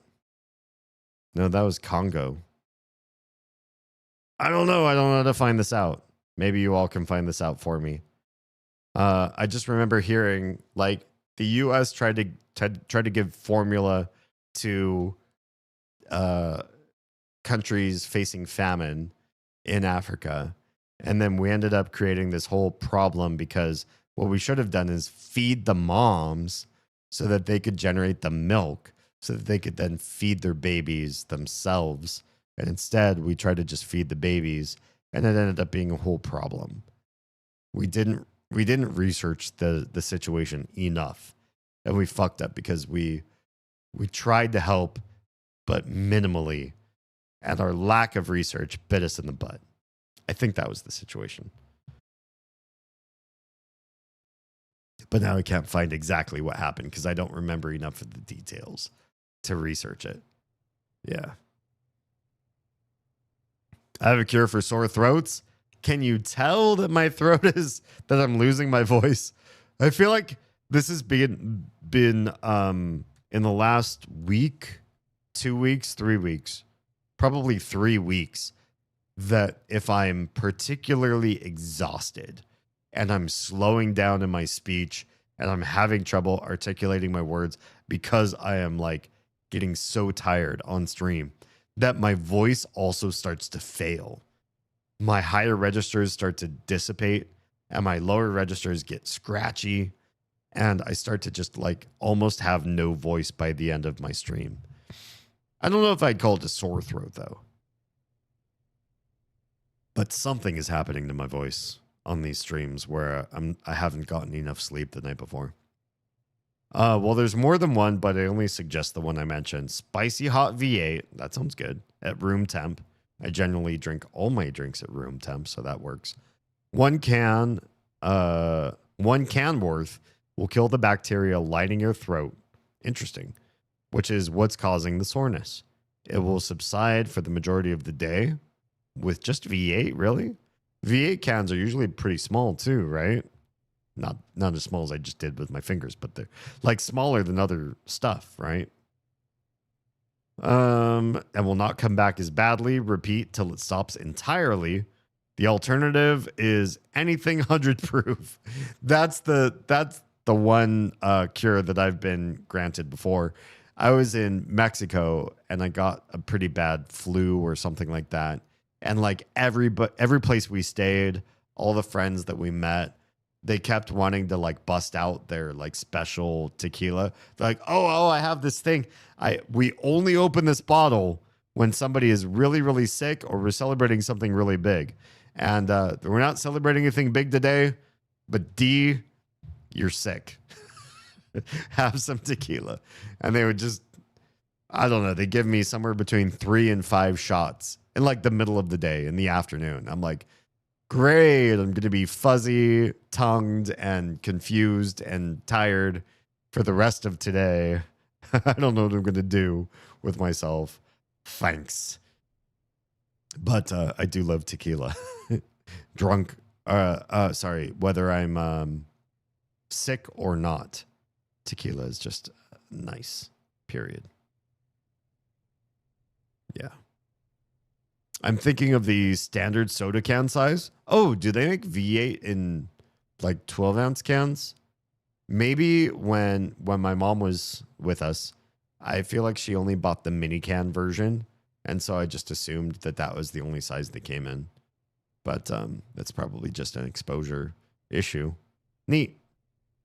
It's harder to find in that size, but it does exist. Maybe that's why we always had the smaller stuff. That's just how it was in my household. We also grew up I grew up pretty poor. So, can I open these drawers? Sometimes smaller serving sizes was the way to go. Sometimes buying things in ridiculous bulk was the way to go. Just depends. Is there anything interesting back here? No. Why can I get back here if not for backer reward items? Of course. This one's shiny. Why can I not pick it up? Pick you up. Hi. You're creepy. They have full-sized cans. I bought them several times. I love tomato juice.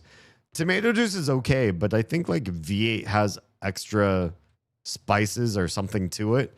When I was growing up, the first time I tried tomato juice, it was like, okay, it tastes tomato-y. Just, I like tomatoes. I always liked tomato sauces and cooked tomatoes and stuff, but I didn't like raw tomatoes that much. But the first time I tried V8, I was hooked. I think there's more stuff to it. Maybe it's like celery salt or something or whatever they put in it. But V8's like great. I could just chug V8. And in fact, my mom used to give me the small cans with my lunches when I was in high school and maybe earlier than that. And instead of enjoying it, I would pop open the can, and I would usually do this mostly to disgust, to create disgust in the other kids. But I would be like, all right, I'm going to chug this. And I just pop open the can and swallow the whole thing in 7 gulps, like all at once. One, you breathe in real deep, and then you just empty the whole can in one go.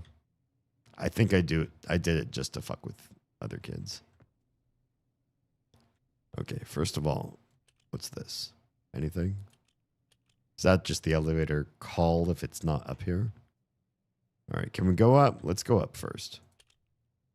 What? Are you kidding me? Look at that. Look at this tower up there. Why wouldn't we want to go up? There's obviously an up. I hate you. Is there a down? You're not powered or something.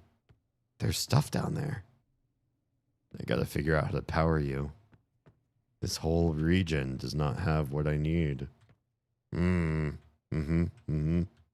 right. I mean, the lights have power. So there is power here.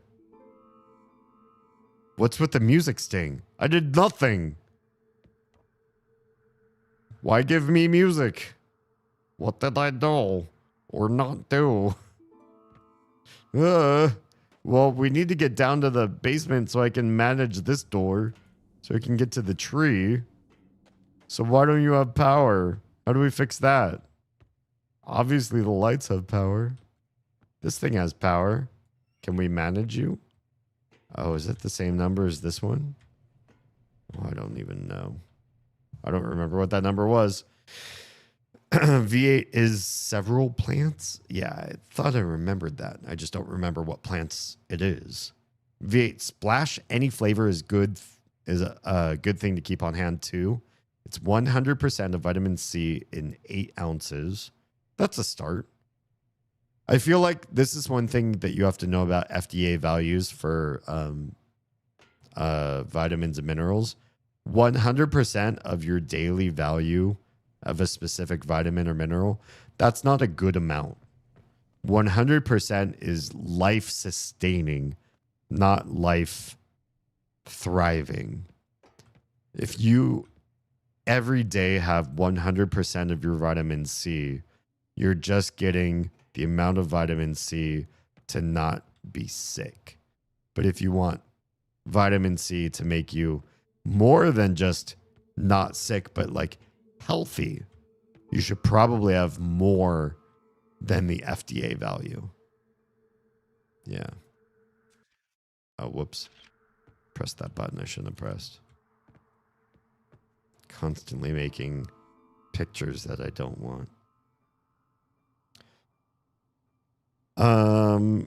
But 100% in 8 ounces is pretty good, as well as a few other vitamins. It's also a form your body can instantly absorb, unlike pills. Interesting. So the C in V8 is more highly absorbable. I wonder. That would be kind of cool if that's true. So anytime you feel off, guzzle a jug. It can't ever hurt. That's true. It can't hurt. It's like arming troops with arrows. Doesn't matter how many archers you have if they have no arrows. That's true. So V8 has beets, celery, garlic, onion, tomato. But it's been a while since I've read those ingredients. Interesting. Okay, how do we power this place? And why do we have an interesting music sting being here? If we can't do anything to the region just yet.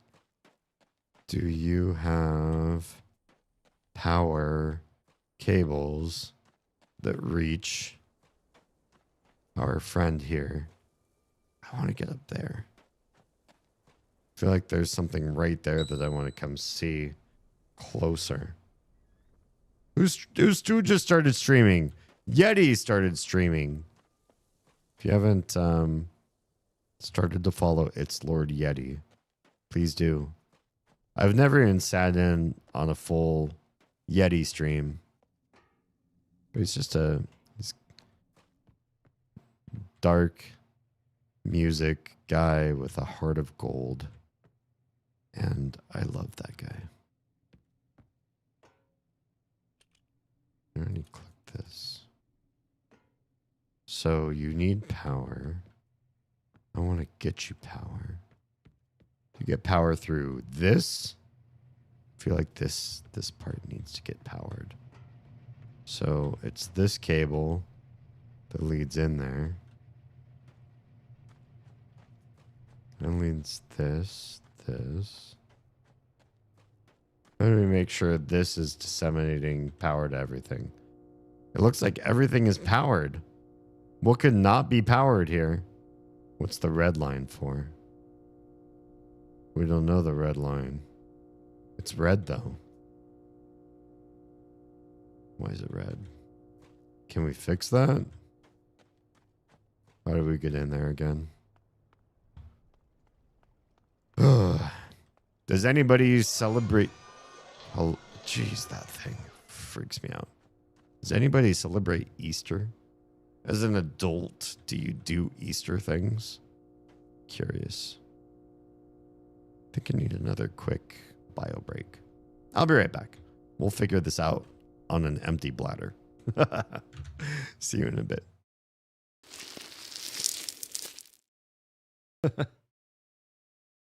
Is Oz in there inside this cabinet? I would have to slice her up to do so. And it turns out I like what she can do whole better than what I like better than what she's capable of doing in parts. So I will keep her whole for now. Tetras? Tetras are your favorite type of fish? Oh, that's cute. I like tetras. Jam says, happy Enshrouded Tuesday. Is today Tuesday for you? Wait. Where are we at on the date line? They have... It can only be Wednesday or Thursday for you, can't it? Alright. Docking. I mean, dock. Playing is dock. Be healing.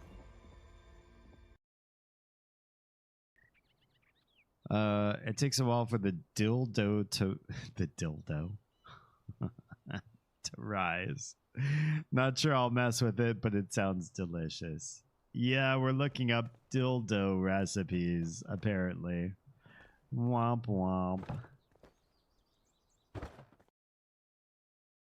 Problem. Wait, is it just me or does that man not have a head? Is he dead? What? Yeah, he doesn't have a head. Oh my. Well, ain't that a curious thing? What the hell?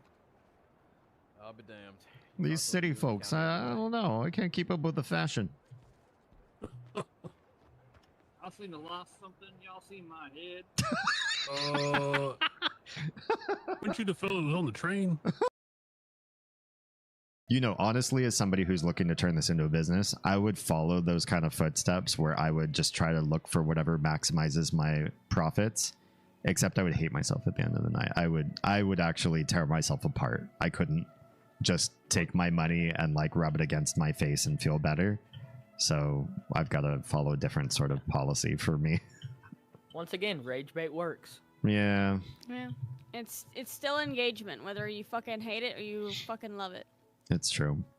Well, if you ever see me raging 5 years from now, I'll tell you today, a tacit agreement. I did it for the money and not because I'm actually a ragey person. Let's give that guy those things and teleport back to the very first city that we discovered in the game. Just kidding. It is pronounced Onet. I did check the Japanese pronunciation. And in Japanese, when you go to this first town, they pronounce it Oneto. Oneto. So, Onet. Oneto. I love that. I eat chocolate. Me too, sometimes. Okay, what's our story? Garage. Downtown. And then lots of these things. It looks like that was done. And then this one. Also up. Farley Tower Junkyard. CW Sphere Caves. That's all done. I don't think there's anything we could do here. I don't think there's any reason we would mess with this either. Weird. Ishtar, an old goddess. Oh, I'm familiar with the name Ishtar. Is where Easter comes from. Her symbols are eggs and bunnies. She's a fertility goddess. Yes, this is all sounding very familiar to me. So to celebrate Easter, the most appropriate thing to do is produce more babies. Yeah, I feel like that gets expensive in this economy. I might I might hard pass for a while. So no, I don't do Easter stuff anymore. I'm too old for that. No, that's how I celebrate. Oh, you celebrate Easter by eating chocolate. Yeah, sounds nice. That sounds probably a lot better than making more humans in this planet. That can get tiresome. Well. Goblin Army, welcome. Hi, everybody. How are you, snack-ridden, inappropriate, awful, not awful, wonderful goblin folk tonight? So good to see you. How dare you mistrust me with your community as though I know what to do with goblins. Just because I married one doesn't mean I know how to handle the rest of you. But here you are. I started to fall asleep. Oh no! You didn't start to speak in your sleep like I did. Not one time, did you? It might have happened twice in the last month. But I feel like I have some stayability this evening. I'm talking a little bit slow and my blinks are a little bit low, but I'm not ready to pass out just yet. Nope, I was just quiet. Oh, womp womp. It's probably better than talk. Well, I don't know. Talking in your sleep, I feel like might be more fun for the audience.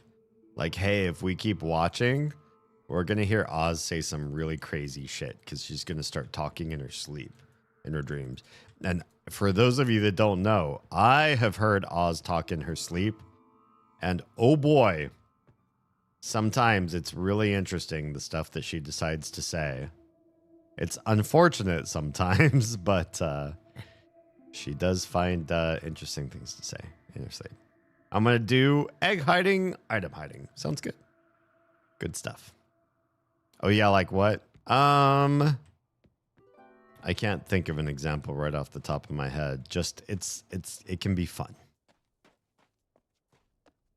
Playing this game and being sleep in want of sleep right now myself, I cannot think of a fun example of something that Oz said in her sleep.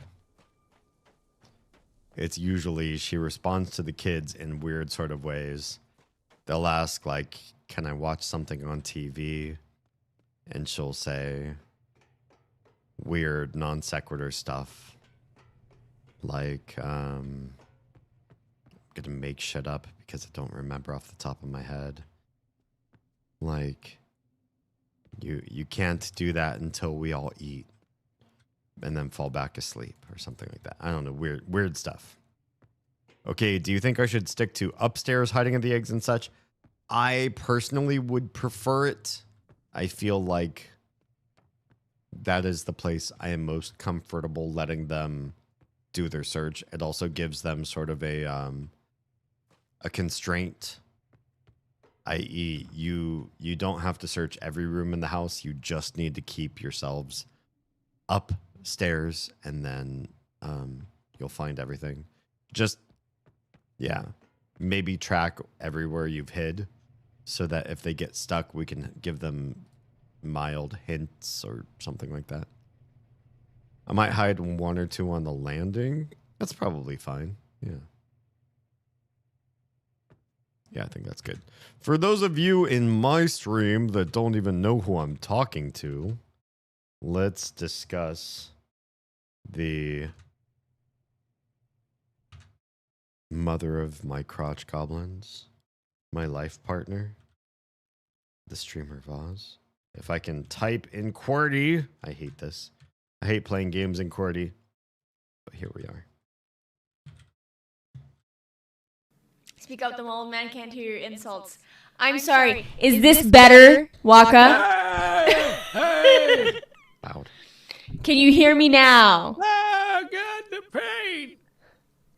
That's just the arthritis. It's fine. Oh, God, I can't hear anything. Who set you up for picking me up? You're going to get a spanking, young lady. She might like that. I'm just gonna give you a warning, Grandpa. Oh, God, no. Oh, I pooped. He used to do a great Grandpa Simpson. Yeah. Some old, ancient times. Good times, good times.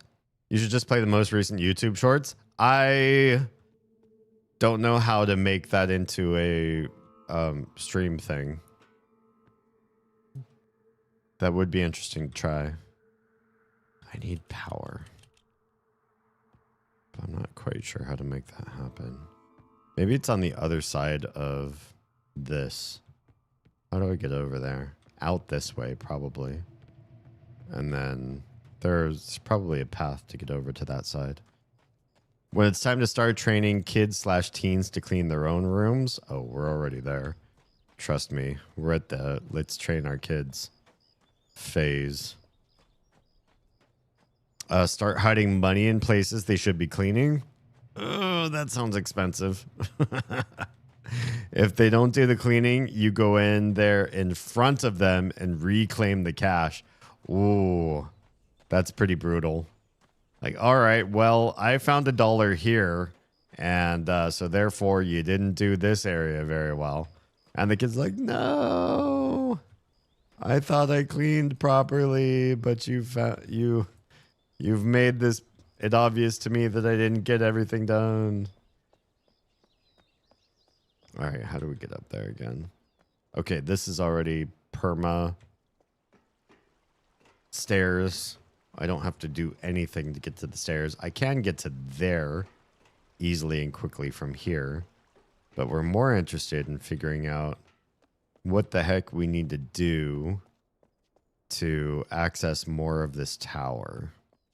I think that's the answer. We've only gone up this path maybe one other time, but now we've opened most of this area. Here is the power, and yes, the power is failing right here. So we need to figure this out in order to power the elevator. In order to get in here, we can see it right there. That's where we were, and this is where we could also be if we knew anything that solved this puzzle. But this is how many numbers is this puzzle? Hello? 1, 2, 3,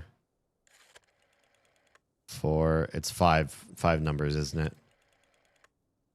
Is it 5? Oh God, it's a 6-number puzzle. Where have we ever seen 6 numbers? You need 6 numbers to get power to this. Can we clear you? Oh no, you can't even clear it. You can just start over again. Ugh. I'm fine with rotary phones. I'm ancient. I know how to use a rotary phone. But I don't know where we get 6 digits. I don't think I've seen 6 digits in the game.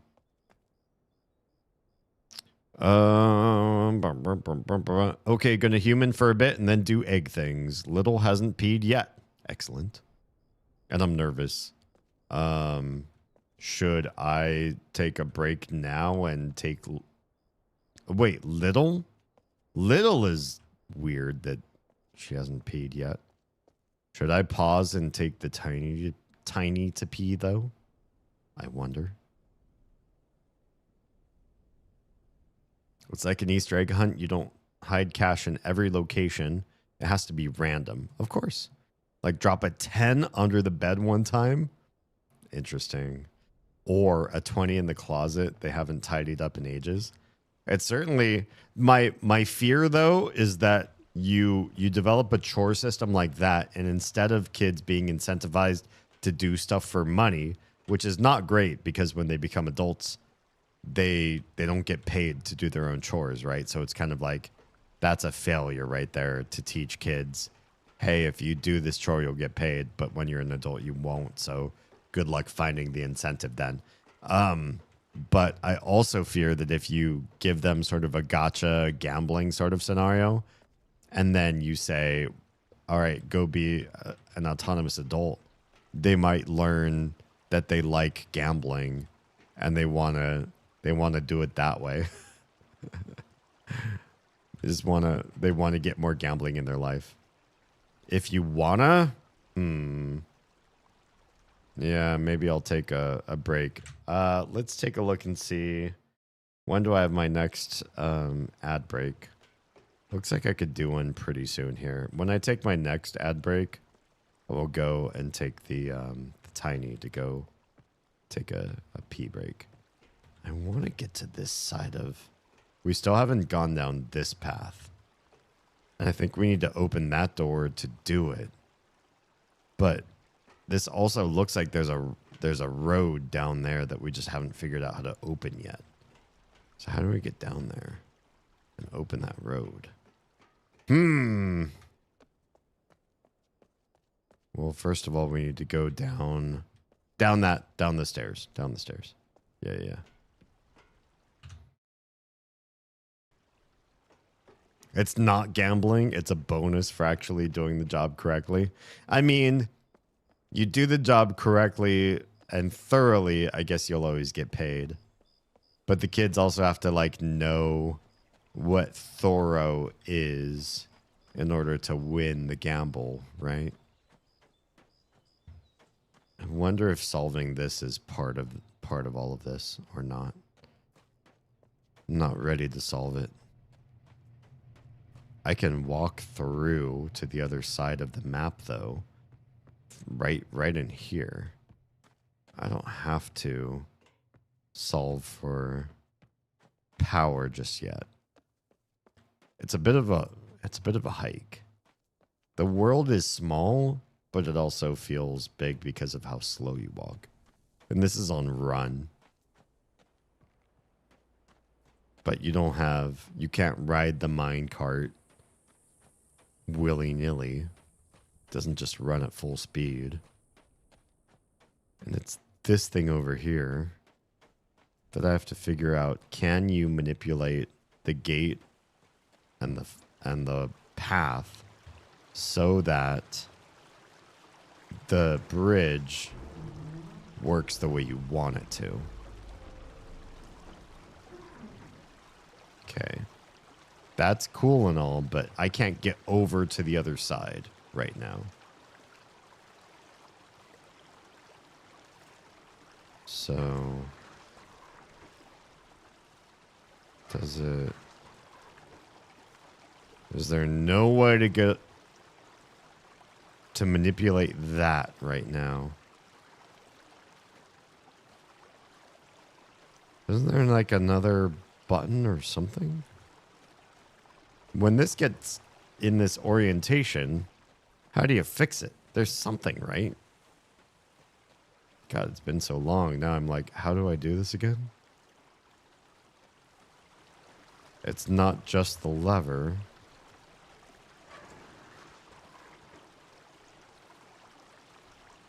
There's something else. But now I don't know which path gets me to the right area where I can mess with that, because I can't get there to play with that button.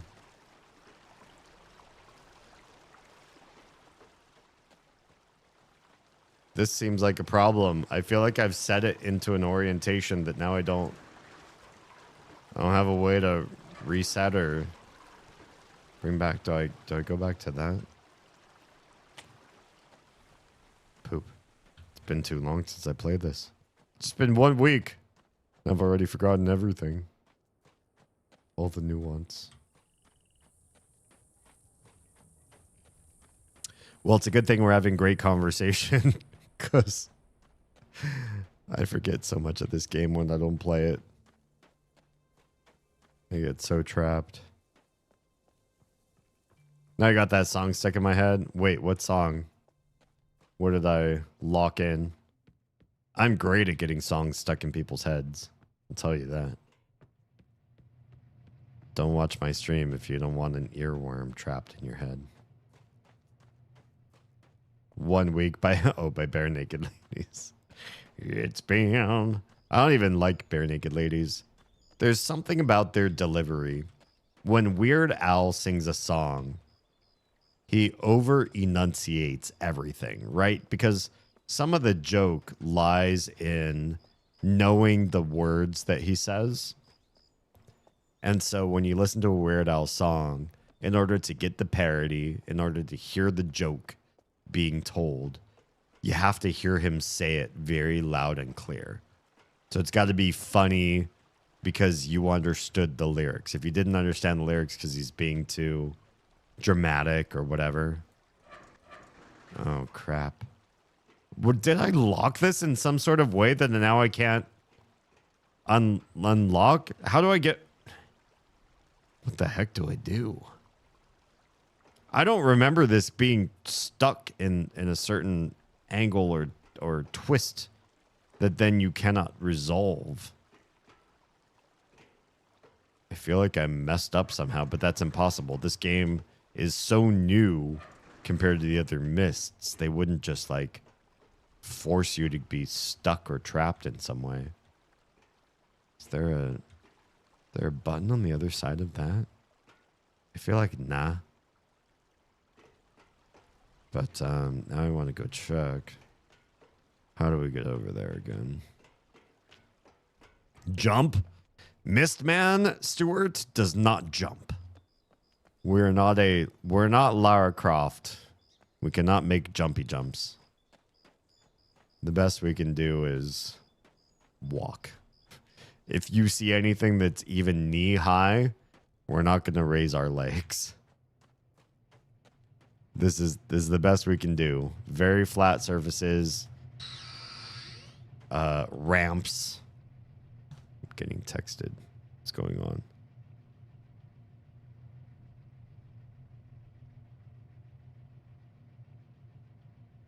Oh.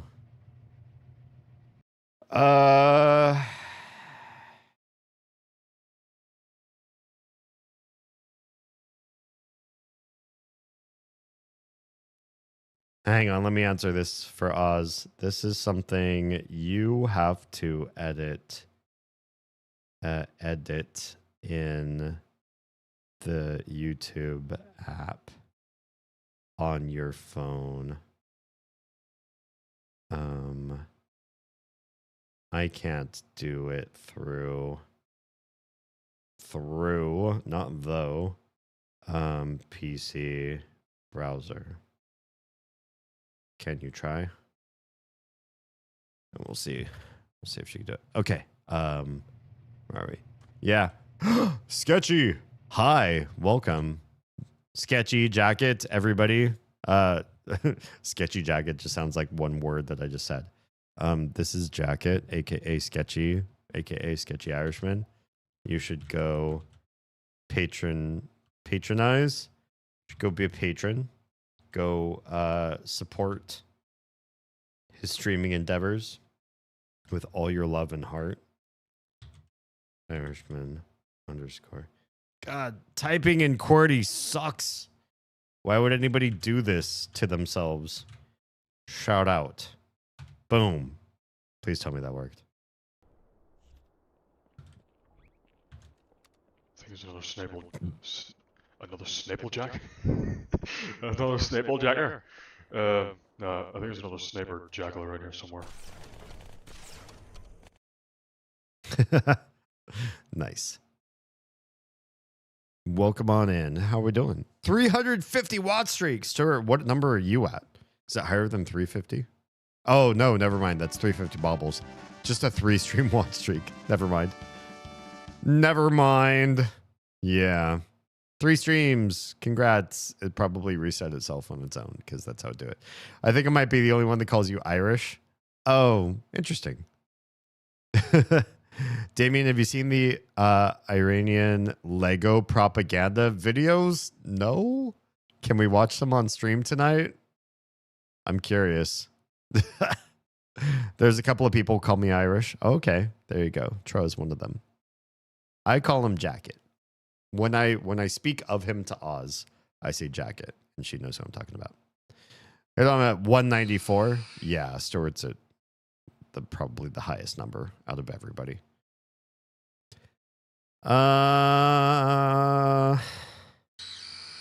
Jeez, so much Oz work happening. Awful news. Oz is not. The choices we made for food today are not agreeing. Okay, have to share the most epic typo I've ever heard. Oh no, this is awful. Especially since it was smut story. Oh my. Female is drinking coffee. That then made me think that that's a whole new meaning to Irish cream coffee. Well, I guess it depends on who's making the coffee additives. If they're from Ireland, then yeah, it is. Again, they're fine. In my honest opinion, they're funny. Excellent. Yeah, no, it's not at 350. I reread it. I'm sorry, Jacket. They just dropped a new one that rags on Hegseth. Oh my. Yeah, Oz probably did the right thing by stopping stream. Not feeling so hot. If we were to, how do I find this? Let's pull up a window. Lego. Did you say Lego? You said Lego, right? Let me make sure you said Lego. Lego propaganda videos. Why are you not loading? Why is this website so slow? This is the worst website. Wait, with an American accent? R&R. R&R. It's not loading. R&R. There, it finally loaded. Okay, what are we doing? I ran propaganda video, not song. Can we look up Hegseth? Oh my. What on earth? What are we doing? What are we doing? Southern Punk? Is this the guy? I just wanted to make sure I have the right guy.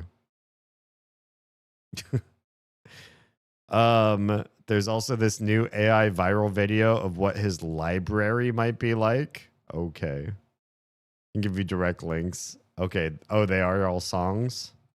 All right. We'll look this up. Yo. Pete Hexif. This one's specially for you. Can you all hear this? Punk ass rapist bitch. Straight from Iran. Damn. Hardcore. Yeah. They've really showed a lot of love into this. What's the where's their, is it, this is only one video. Where's the first one? No, do not replay. Give me a link to the first one. We'll watch that one too. And then we'll continue on with the game. First one's God. Interesting. Yeah. I like political satire already, but this stuff is like whole new level. Because I feel like once you Legoify everything, you can sort of say and show all sorts of stuff. And it's like, they're plastic interlocking toys from, Northern Europe. Who could be mad at that? They're kids' toys with, uncanny realism towards certain American figureheads doing stupid shit these days. I don't know the first one, but there's this one China put out that's also funny. China put out? What do you mean? It's kind of a funny satire or good satire. Okay. A lot of lawn care services. I do not want you. Sugary has a satisfaction You put your lawn care away. Thank you. 乃天下咽喉，这古道之下埋着天下至宝玄铁髓，铸刀、炼药、生火、续命，样样离不开它。而白鹰盟立了一条铁规，买髓只收白鹰金。 The hell is this? 控住了髓，便控住了钱；控住了钱，便控住了天下。 波斯弹在圣火窟深处炼制邪火，还有胆拒不拆除地下核心炉，着实可恶。报告盟主，属下已截获波斯寨最高密令，现下正是拔掉这颗眼中钉的最好时机。好，我白鹰盟坐镇武林，今天就要替天下清理门户。听着，没人比我更懂斩首战术。我要这地界，从此为我白鹰盟号令侍从。 Why does everybody talk like they're from the 1970s? 谁在那？谁在那儿？白鹰盟，你们 Why is this so good? 停止，不死之后各自为战，生灭亦可燎原。 What the hell? This looks like something Forest of Wires would have. 不应该老债主一死，波斯债群龙无首，早就该乱作一团。他们现在不过是回光返照，虚张声势罢了。他们的破烂家底儿绝对坚持不了3天。白头鹰，接下来我可就不客气了。 Oh snap! 报，波斯猫疯了，放了一堆破木板做的木。 I love that chicken 河 noise. 图倒塞，防空金针传给他们大将，一只苍蝇都不准飞进来。 Why does he have such a human hand? Why do they all have human hands? 哦，不能再打了。怎么？我刚才算了一下，他们的破木鸟造价顶多2两银子，可咱射出去的一根防空金枝造价数百两啊！这不是打仗，是拿银库喂狗啊！你闭嘴！堂堂白鹰盟，岂能被几只破木头吓住？继续射，射到他没有木头为止。Oh, the cats are ready. Where are your golden arrows? What you gonna do? You miscalculated. 地面山头出现大量工事和人影，像是准备要强攻。哼，想摸黑偷营，天堂有路你不走，地狱无门你闯进来。传令，夜空惊雷准备，对准那些碉堡，给本座炸平了。 I know their voices sound sped up there, but they're pretty good as a Mandarin speaker. 8400两，炸了一堆稻草人。 Oh snap! Kitties run! 白头鹰，自诩名门正派，竟对无辜稚童下此毒手，此血海深仇，我波斯猫全族不死不休。 Jesus. 为了报仇雪恨，波斯猫族封堵了西域玄铁髓的唯一交易通道，断了白鹰盟的买卖。 This is what we should be using AI for. 疯了，道锋两断。 This and solving laundry. 商会的各位，助我剿匪，除此大患。白头鹰，你一刀再快又如何？收了一线天，我就能断你活路。谁敢帮他，我连着一起打。加油！凭什么？神仙打架，凡鸟遭殃啊！先交钱的是我，先入股的是我，为什么先断供的还是我？ That is kind of a weird mismatch of voice. 商会那群软骨头也该熬不住了吧？骆驼他们是不是已经在门外跪着，捧着金子求本盟主出兵护航了？ Have we? Okay. We're getting closer to the end. This one's kind of long. That's okay. 当家的，商会那边静的不正常。按理说，商会应该急得跳脚才对。 This has a great, like, 难道全饿死在外面了？ early 1980s practical effects sort of vibe to the whole thing. But like also impossible to do back in that era. 走这条路上新道虽然慢了几天，玄铁髓不走一线天，从北面草原绕过来，但再也不用看白鹰的脸色，只是不用白鹰盟的金票，咱们用什么？江湖从来不是打打杀杀，江湖是人情世故，更是买卖生计。商会内部早就通了气，以后买卖直接物交换。 或再铸新币，天大地大，咱们找新的盟友，走新的道路。You tell him, wise camel. 白鹰盟以为刀快便可胁迫天下，殊不知青山不改，绿水长流。武之极致不在歌，而在止。 Nice. Good shit. So good. It's so wild how like realistic the practical effects of a completely AI fabricated video can be. Like it feels so like locked in time. The sound bites, the way everybody sounds when they speak, just the visuals, the camera effects of everything. Yeah, It's very kung fu. Yeah, just imagine Trump as the eagle. Obviously, yeah. I recently had a thought about the Aliens ending. Oh, Aliens, the movie? Where Ripley and Newt are disrobing for cryo. There's no way they'd show the same thing today. I suppose that's true, yeah. So how would they film it now? Personally, I think skin-tight bodysuits specific for cryo. I suppose that would make sense. Yeah, there's just some things that that age differently because our culture values different things. But I think there's nothing wrong with that. We just figure out different ways to sort of express the same, like how are the characters transitioning? What is their MO? And what would we do that's like culturally appropriate while at the same time producing the same, like, this is where these characters have to transition to next kind of thing. This feels like something you'd see on a TV in Cyberpunk. 100%. You're sitting in the cafe and you know your next step is to like talk to Johnny Silverhands, but you're like, hang on one sec, Keanu, wait. I just want to watch TV for a minute. And then you look and the commercial break's ending and you're watching this crazy like practical effects cat and eagle shit. They're doing a wonderful job of referencing the old movie style. I agree. This is, yeah, besides like solving basic human problems that we have that should have been solved a long ass time ago, like honestly, just give us ways to dust and clean our bathrooms and clean the toilets.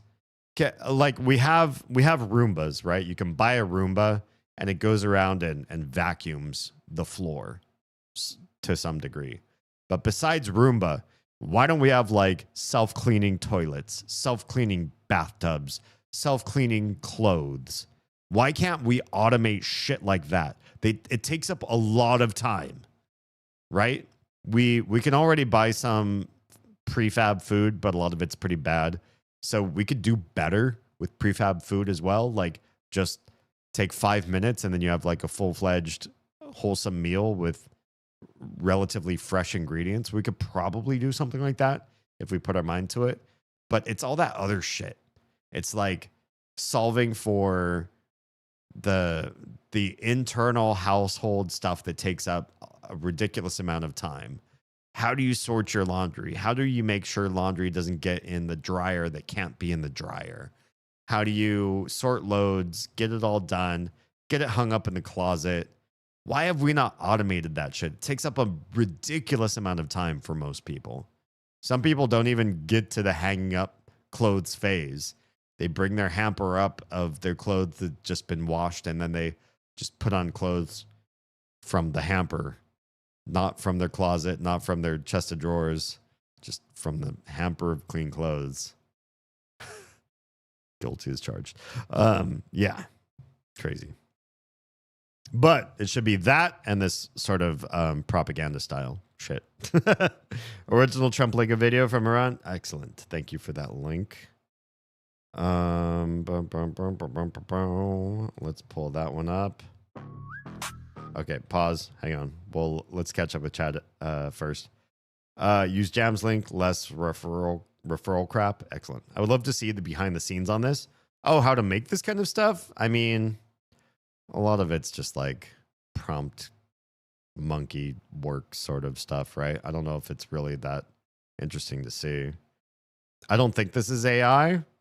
I'm pretty sure they say it's AI like in the videos, honestly. Seems too consistent.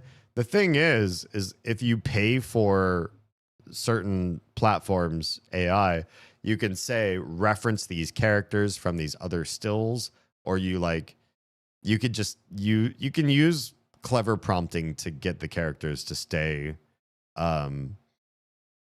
consistent.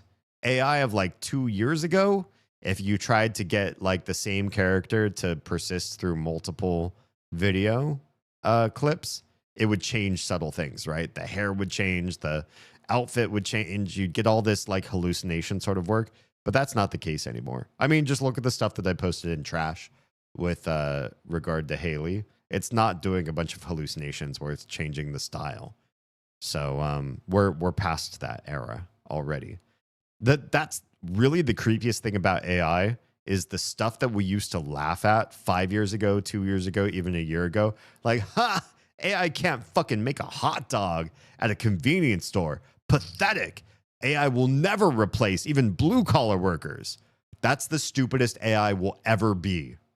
And since then, the hot dog making AI has only gotten better because AI will never have a sick day. It will never get divorced or broken up with. It will never lose it will never lose child. What's the word I'm looking for? It will never lose rights to its child. It will never get sick. It will never have an off or shitty mental health day. AI will only ever get better. AI will have awful, stupid mistakes where it does awful hallucinations, make shitty art, make shitty hot dogs, make the shittiest shit. And then the people behind the AI will fix that. And then it will only ever get better. That's the thing about AI is it is inevitable. It will always keep getting better. It will never keep getting worse because the worst stuff will always get pruned. That's the crazy shit. So we can laugh about it today. Anything that's a mistake now, we can laugh about now. But a year from now, all of that shit's gone. And people, that doesn't happen. You get new people in new jobs. They make the same mistakes that old people did or brand new mistakes. And we're inconsistent and we come to work hungover or stoned or whatever. We make mistakes or we're emotionally on tilt or a customer messes with us and then we get angry and then we get fired. Like shit happens to humans all the time. Shit does not happen to AI. That's the craziest shit. I think they're doing basic head replacements. I disagree. This is the propaganda bit at the end, Golden Road or whatever. Music sounds like the music used in Kung Fu Hustle. Maybe. We posted the first Trump AI Lego video above. Originally, she was going to be naked, but then they put undies on her. Gotcha. It almost makes me cringe thinking of how many adult men were on set during that scene. Oh, with Ripley and Newt? Yeah. I know it was totally innocent in terms of the scene, but with all the creeps that exist, the behind the scenes really makes me worry.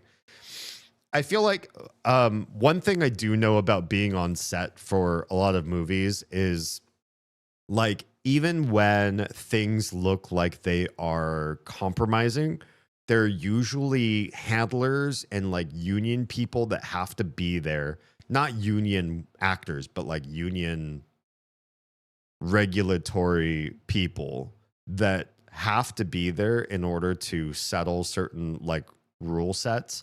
In the 70s and before, movies were kind of like Wild West, right? There's like a lot of crazy shit that could happen. And who knows what was happening on set before or after action or even during, honestly, for some movies. And as a result, like a lot of regulatory pressure got placed on SAG, especially. This was before the SAG-AFTRA union or merger. And since then, I think we really do care very deeply about how people are being handled, what's happening on set, how are people being taken care of after a scene is ended. It's all very like sterile and job related sort of stuff these days. That's not to say that we're above the era where bad things can happen to people or like manipulations and abuse can occur for somebody who's trying to just work a job. It can happen, obviously, but we're getting better at making those places more safe, straightforward. You do the job, you get the pay, and you move on with your lives, and nothing messes with you or carries on with you afterwards, sort of thing. So, yeah, it used to be creepy. I think it's getting better, but that's not to say that we're completely innocuous now and everything is working out great. There's maybe an inevitability that this kind of stuff is always fraught with a little bit of danger, and you just got to make sure you make the right choices. You're working with people that you trust, and then you always have somebody who's there to watch your back just in case. Yeah. I've never done any sort of work like that, but that's my understanding is that it's better than it's ever been, but it's definitely not 100% safe, right? Yeah. Okay. So let's watch this one. Yeah. You crossed the ocean just to find your grave. Sacrifice your own boys for a lie. Listen. Yeah. Yeah. Make America great again. Yo, tails, this shit crazy. Yeah, make America great again now. You will see what happens, yeah. Watch this. Sacred defense, we protecting the soil. While you sacrifice soldiers to pay for your spoil. You thought you ran the blow, sitting on your throne. Now we turning every base into a bed of stone. It's a slaughterhouse, a trap you couldn't see. Welcome to the graveyard of your vanity. The secrets are leaking. The pressure is rising. We locked on the target. And now you are hiding. LOSC. Yeah, we spelling at your name. Send them to the slaughter, you the only one to blame. Bleeding for a pucker while you shaking in your sweet. LOSC. Taste the ash of defeat. LOSC. Yeah, we spelling at your name. Send them to the slaughter, you the only one to blame. Bleeding for a pucker while you shaking in your sweet. LOSC. Taste the ash of defeat. Swag's fighting in your suit, hiding Epstein's ghost. You sent your boys to die on the bloody coast. Not a revenge for the leader's blood is purely mine. Every drop of his blood is a missile on the line. You thought you took him out, thought the fire was dead, but another commonality is standing ahead. Yeah, you strike one down, we just shatter your brain. We put another in the leg. Commonate again. The secrets are leaking. The pressure is rising. We locked on the target. And now you are hiding. Yeah, we spelling out your name. Send them to the slaughter, you the only one to blame. Bleeding for a puppet while you shaking in your sweet. LOSC. Taste the ash. LOSC. Yeah, we spelling out your name. Send them to the slaughter, you the only one to blame. Bleeding for a puppet while you shaking in your sweet. LOSC. Taste the ash of defeat. Sacred defense of the homeland. Sacred defense of the homeland. Sacred defense of the homeland. The slaughterhouse is open. Common name cat. LOSC. Nice.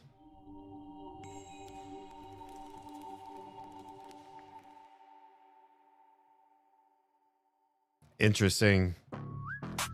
We live in such a new world when it comes to art. and I don't know. Like I get the arguments that say AI is going to be disruptive to so many things that people can and have done historically in the past, and therefore, you know, big companies are going to make bad choices that are going to disenfranchise a lot of people. But at the same time, I do feel like a great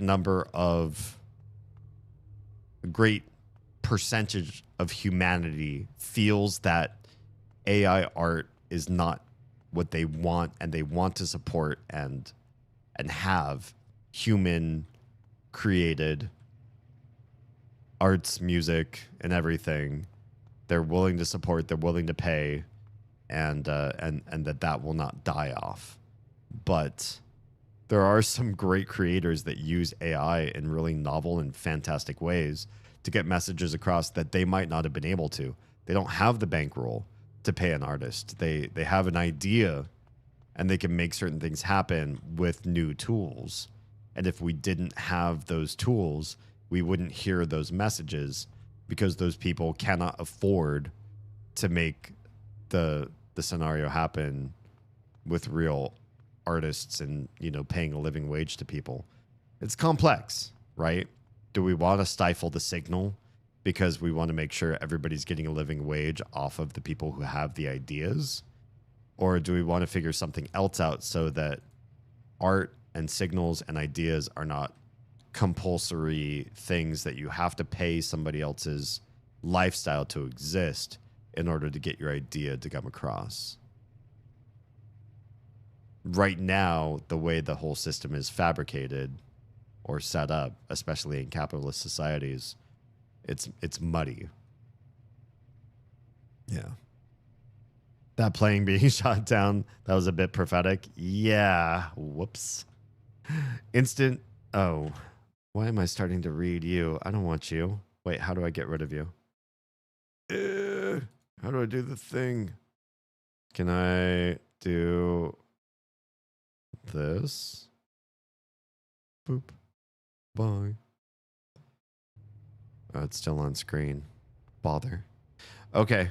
Where was I trying to get to again? Oh, right. We're going to this side of the map so that we could see if we could mess with getting to the part of Arizona that we haven't had access to before. How to do that? It's through something along this wall. I missed last week. How's the game going? We discovered so much in the other world, really just in the bug world with all the gondolas and chains and stuff like that. We got a lot done there. Elevators, the whole shebang. We really did so much there. That was the big gain, was in that world. We have a lot. We lowered the dome, so now you can travel from edge to edge. And I feel like we're able to see so much more of Bugland. And it's cool. I really like that one the most because it also looks comfortable. It looks very nice to walk around in there and just be in high altitude and mist and water vapor, and it looks like it would feel very nice to be in that space. This Arizona Red Rock area, not so much. I'm not really feeling the vibe here. Okay, how do I get down there? How do I get down there and fix this? If you go to that lever, nothing. If you go to that lever, nothing. They're locked. So what we got to do is figure out a way to get down there, which is like basically impossible. Otherwise, this thing is locked in its position for good, which is impossible. They wouldn't do that in a game like this. There's got to be another way to get down there. Did I ever tell you what happened to me last night? No. Is everything okay, Troa? What's going on? What happened last night? Can we get over down here? I forget what this leads to. Where does this lead to? Where are we? Leads to... Oh, way up here. This isn't really where I want to be. Nah, this isn't it. I fell asleep in my computer chair during your stream. Oh no! Was my voice so soothing? I will say, last night I was so better well rested than I am tonight. I feel like I was very, not succinct. What's the word I'm looking for?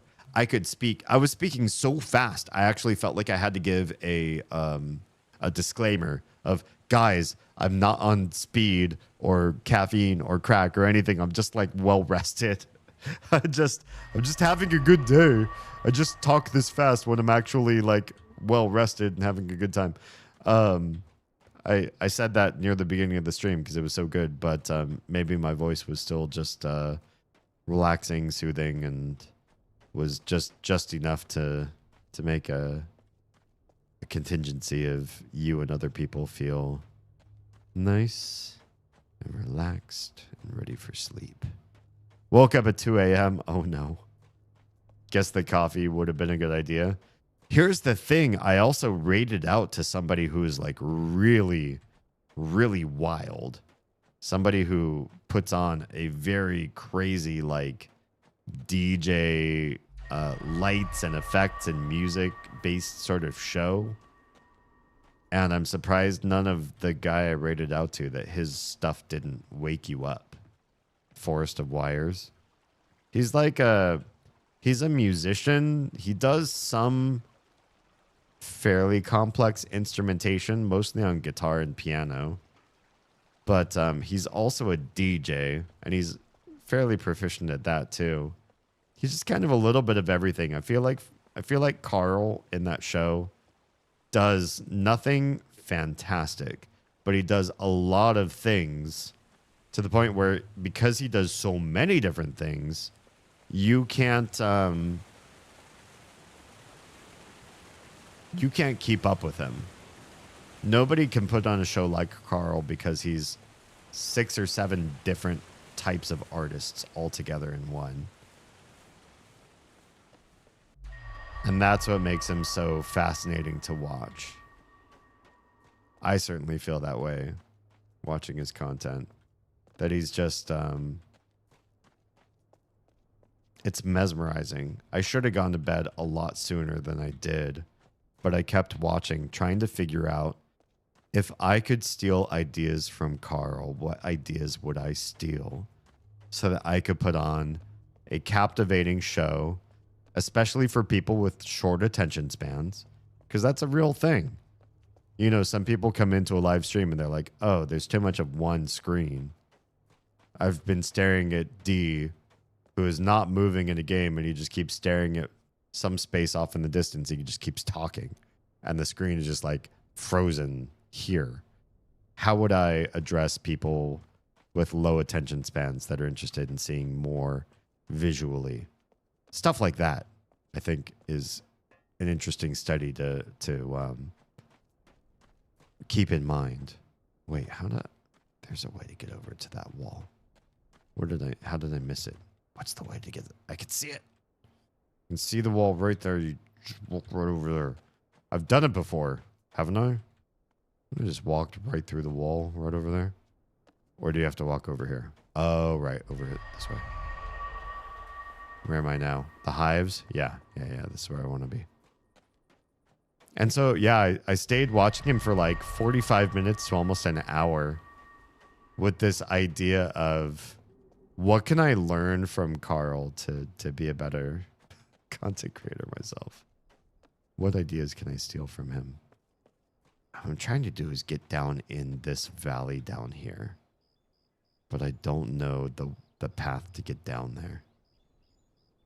Guess the coffee would have been a good idea. I mean, you did say you were nervous about not being able to sleep, so the fact that you got some good sleep makes me happy. Can we just jump down here? We're playing a person that is very adverse to jumping, so I guess that's not really an answer to things. But yeah, I gotta find my way. Making my way down. I honestly don't know where I'm supposed to be going next. But I just know that this is a place that I wanted to get to. And I don't know how to do it. So I'm thinking, what's the right way to make this happen? And the big thing is, now that I've messed with this bridge and I can't cross it anymore, how do I get down here so I can fix what I messed up? How do I get down there or on the other side of the wall over there so I can fix what I just did? World record for this game is just under 4 minutes. Please. Hi, newbie. Going to bed soon? You're just saying hi. Thanks for popping in. I mean, here's the thing. Can you play a game where you know what you're supposed to do in just 4 minutes? I believe you could. I don't know what I'm doing, so the idea that I could get anywhere in just 4 minutes makes sense to me if I knew anything, but I know nothing. So I'm just wandering around trying to figure out a very cryptic game that does not give you hints as to what is next or what's the big idea. This bridge is out. This bridge connects 2 new places. I don't know how to get to either of those 2 places. So I'm trapped in that regard. And I want to get to one of those 2 because it's one of the only places I haven't seen so far. I can't get to that side. And I can't get to that side. And now I can't reset this because you need to be able to touch the airplane propeller here in order to make this wall move again. But now it is stuck in an orientation where all of the levers don't reset it. You need to be able to touch the propeller, which means you need to get to one of the two places I've never been to before. That's a problem. I'm so tired that I can't have a deep conversation right now. No worries. I've been there. And I'm all about deep conversations all the time, anytime, everywhere, anyone. But even I can get too tired to be able to do that. Tonight, I'm less tired than I thought I would be. I'm kind of slurry and repeating words, and eyes are like half open and half not. But I feel like I'm doing better than I thought I would be. If that makes sense. So there is a way to get down to that lower level from here without having to go through teleports. It's through this. You can do this and press the button. Hello? Hello? Hello? All right, we're moving. My, that's really wiggly. Oh my, I'm feeling something in my nethers that I did not expect in a game like this. All right, there's a way out of here into that lower level, but not where I want to be, which is on the other side of this water. You can't get there from the area that we're in right now. There's too much garbage in the way. But we can go through here and start to make our way. God, that thing freaks me out every time. Every time. If only we could just enter the water. Get a little skiff like you can in like Legend of Zelda. So you enter the water and you're immediately floating on something. Have you unlocked Farley's house? Yes. From 3 different angles. But we have not unlocked the way across this water. And it is interesting to me to want to do so tonight, but maybe I'm looking at the wrong thing next. And I don't know what the right next thing is. Oh, a rock in there that's kind of out of place, but I guess it's not that. If only I could figure out. There's a backer item here or not? You? Backer item. It's like a milk jug. And clothes that you can't take. It's so close. If only Mistman would just wade through some knee-high water, we would be there. We could see all that other part of the map has to offer. It's brutal. This is the only way we have come to this bridge before that we haven't visited recently. I just wanted to see if there was like a button or something to reset from this angle. This lever doesn't work right now. The lever up there doesn't work right now.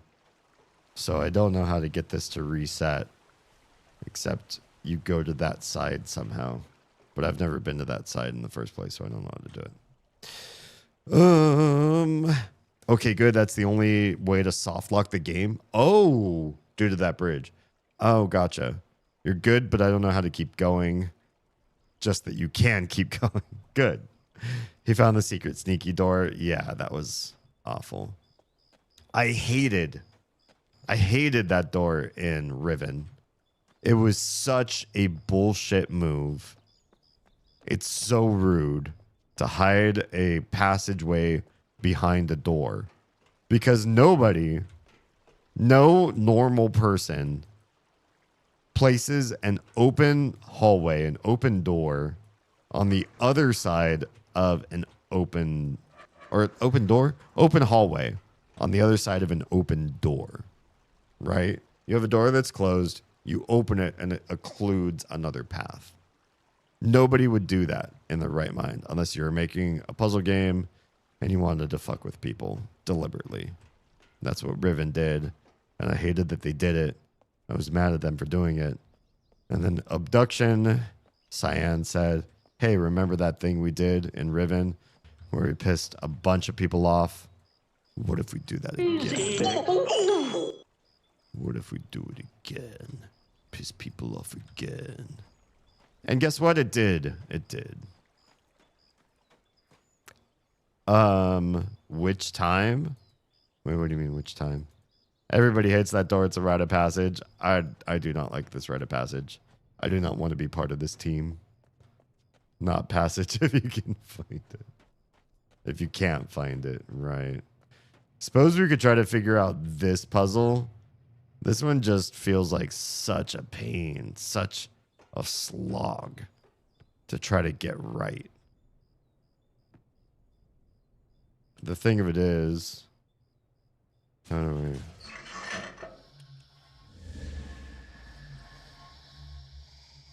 push the thing. This is not the right angle, but there is a right angle to do this. And we could figure it out by going back and forth a few times and turning the thing. It's just the wait time while this all loads and unloads each time. Such a bother. Okay, we're in here. We are where this is supposed to... Oh, maybe just one more? And then we get up there. One more to the right. Because this ain't it. There's another one over there, too. That we haven't unlocked. There's two different orientations. Super annoying. You are my dad. It's Nas. How are you able to do this twice? Did you do the exclamation point command that I didn't see?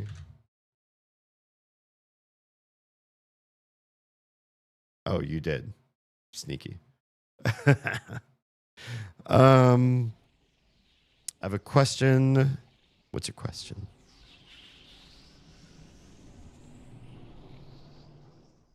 Okay, let's spin this right round, baby. I have to go down. Oh, I'm losing my voice. I can hear it. I can feel it. My voice is slowly dying while we try to play this game and me talk through the rest of the night. Spin one time. Is that right? Is it spinning in the right direction? I don't feel like it's spinning in the right direction. Fuck. There's only one way to find out, and that's to do the teleport again. I hate this. Gonna do the teleport again, though. It's the only way to find out what orientation this is in. There are 4 eggs with no gift. Should I include pieces of candy from the sugar-free bag? Yeah. Yeah, that seems fun. It does. I mean, they already... Yeah, I'd say do it. Because in Riven, they did that twice in the same area. Yes, they did. Super rude. And it worked both times, right? First time, right when you enter the place with the frog trap. Yes. Once you close the doors, you can get to the spinning dome downstairs. They did it again to block off the control to stop the dome. Yes. I remember being upset both times because also in a puzzle game, when somebody does something really shitty to you, you think to yourself, wow, that was a really dumb gimmick. I hate that you included that in this game. I hate you guys. And I can't wait to see if the rest of the game is at least a little more fair. You never expect somebody to play the same trick on you twice in a puzzle game, I think. I generally think. And so for the Riven folk to say, we're going to fucking do this to you twice is feels really, really rude. And then that the fact that they bring it back again in Abduction is just... They really hate you. The people that designed Myst, or the Cyan Games people who made all of these games, they really hate you. They probably did lots of game testing by this point. This game, they did so much testing. And if people were upset by a puzzle, they were like, fucking good. That's 5 hours of your life we stole from you that you will never get back. And you had to call our 800 number helpline or 900 number helpline. And good. We're happy to steal hours off your life for one problem. Deadpool! Hi and welcome. Cheers. Thank you for the triple self-care. As you can tell, I am losing my voice. I only have the bass registers left. I am tired and sore, so your triple self-care helps. It is a hydration check, a stretch check, and a posture check, all in one. And I don't know if my voice will last through the remainder of the stream, but I'll try my best to make this happen. Also, for those of you that don't know, please show the Dadpole some love, if you'd be so kind. I have to type in QWERTY, so give me a hot second to make this happen. But we will do a quick shout out to the Dadpole.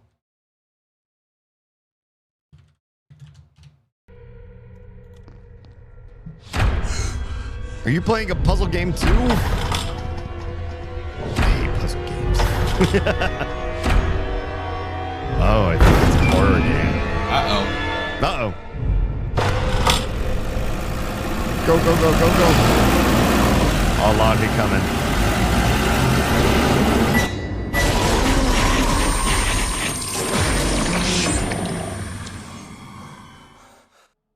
Oops. Oh. Now, the stress of this incident has given me walking nightmares, street terrors, diabetes, and hysterical pregnancy. Indeed. Mostly the last one. Perfect timing. Oh, that was brutal. Sorry to hear. Yeah. Let's catch up with chat while we figure out what to do next here. Did I spin this already? Or I hope I spun this already. Where are we going? Oh, yeah. Mist Uru pissed me off, too. There's a bridge where you hit the lever to lower it, and nothing happens. Okay, must need more power, something right. Days later, nope. You just run and slam into it? I don't remember that. Honest, did we have to do that when we played Uru? It was a long time ago, but we tried it. I think we had to follow a lot of guides to make Uru happen. I'd rather the same small gimmick twice than having to resolve an entire puzzle multiple times to get different answers. That's fair. Yeah, that's fair. That was literally the most stupid one. Never before have we used the momentum of our own body, but you know what? Fuck it. Yeah, that's another thing about the Cyan games is you can learn your way through the games. You can slowly play them and gain an understanding of what the world is supposed to be like. Cumulative knowledge. You do this once, you should be able to do it again later on, and build on the same puzzle. The Cyan games never let you do that. Anything you learn early in the game, you discard. You don't keep with you because the stuff you learn will never be applicable later on.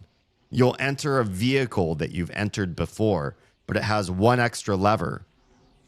And all the other levers that look like the previous vehicle, they don't do the previous vehicle's functionality. In other words, nothing you learn is applicable in anywhere else. It's like every puzzle was designed by a completely different...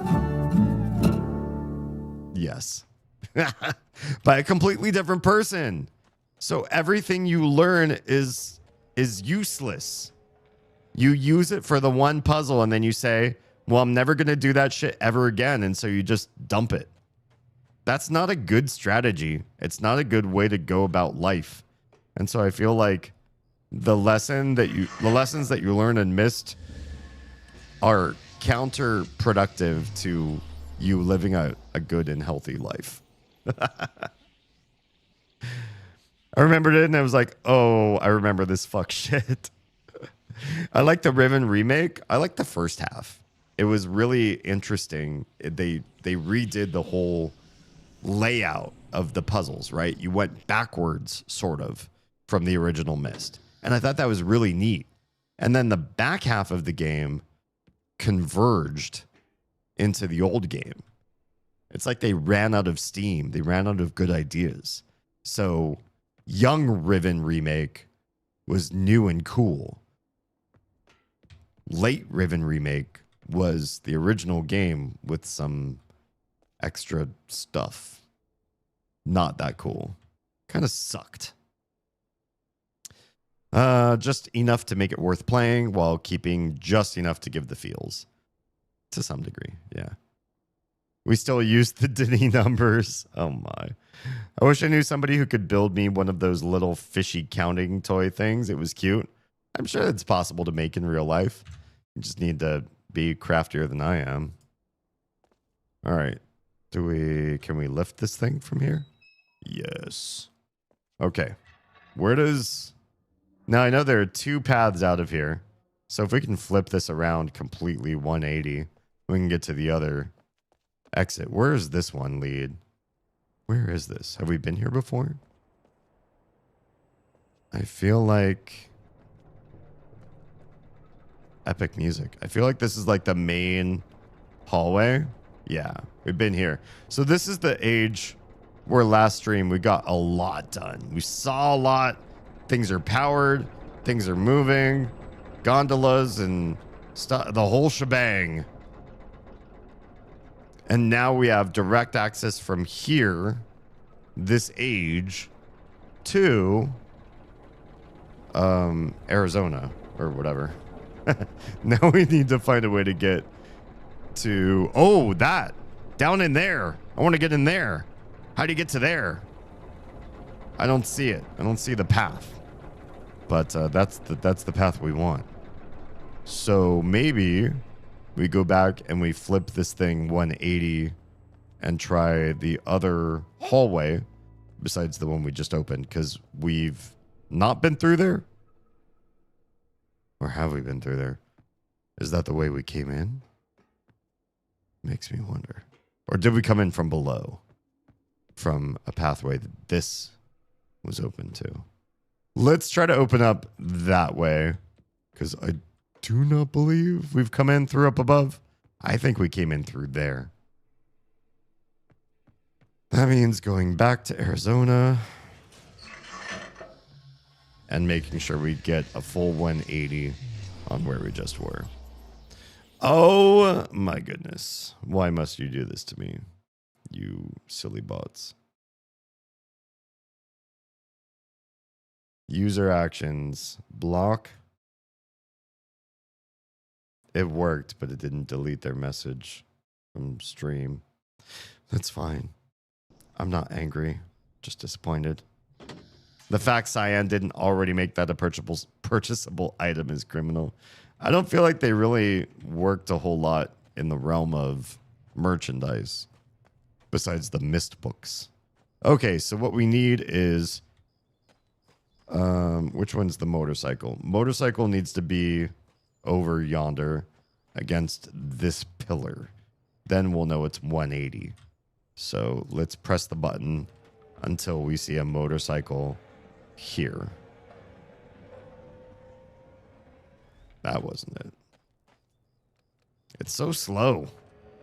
Can we skip animations in this game, please? I'm thinking, nah.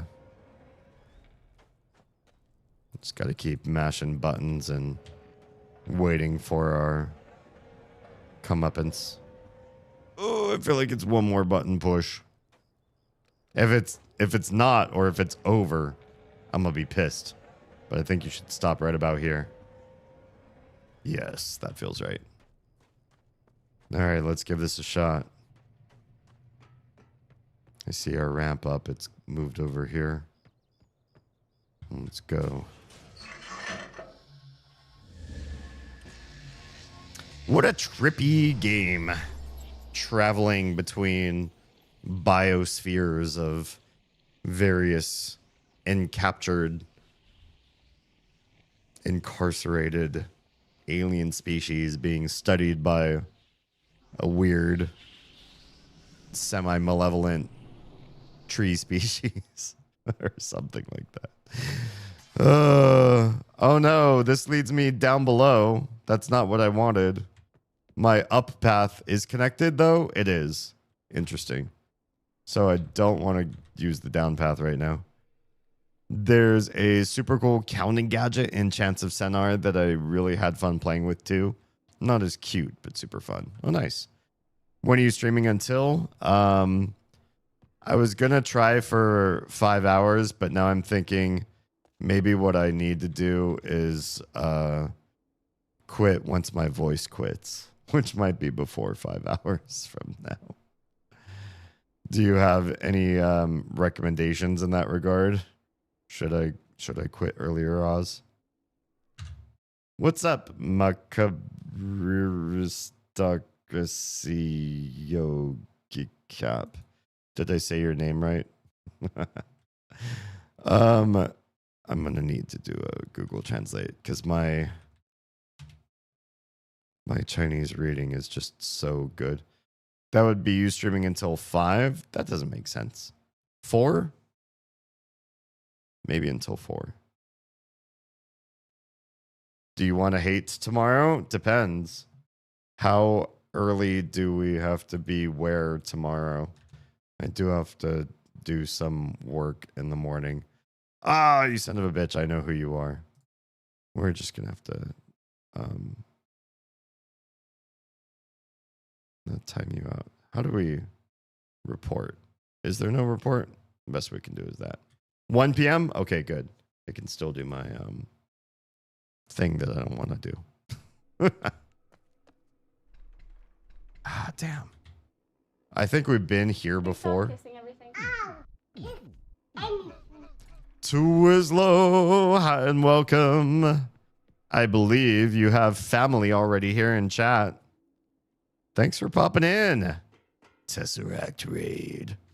Hi, everybody. Welcome. For those of you... Wahoo! Thanks so much for showing the stream some love. Thanks for mistreating me with your audience. I hope they're happy with what we're doing today. We're playing a game made by the makers of Myst called Abduction. It's a puzzle game. I have no idea where I'm going or what I'm doing, so enjoy the confusion and lost gameplay while I try to figure out what the heck is going on. Also, I'm losing my voice, so we will stream tonight until I have no voice left.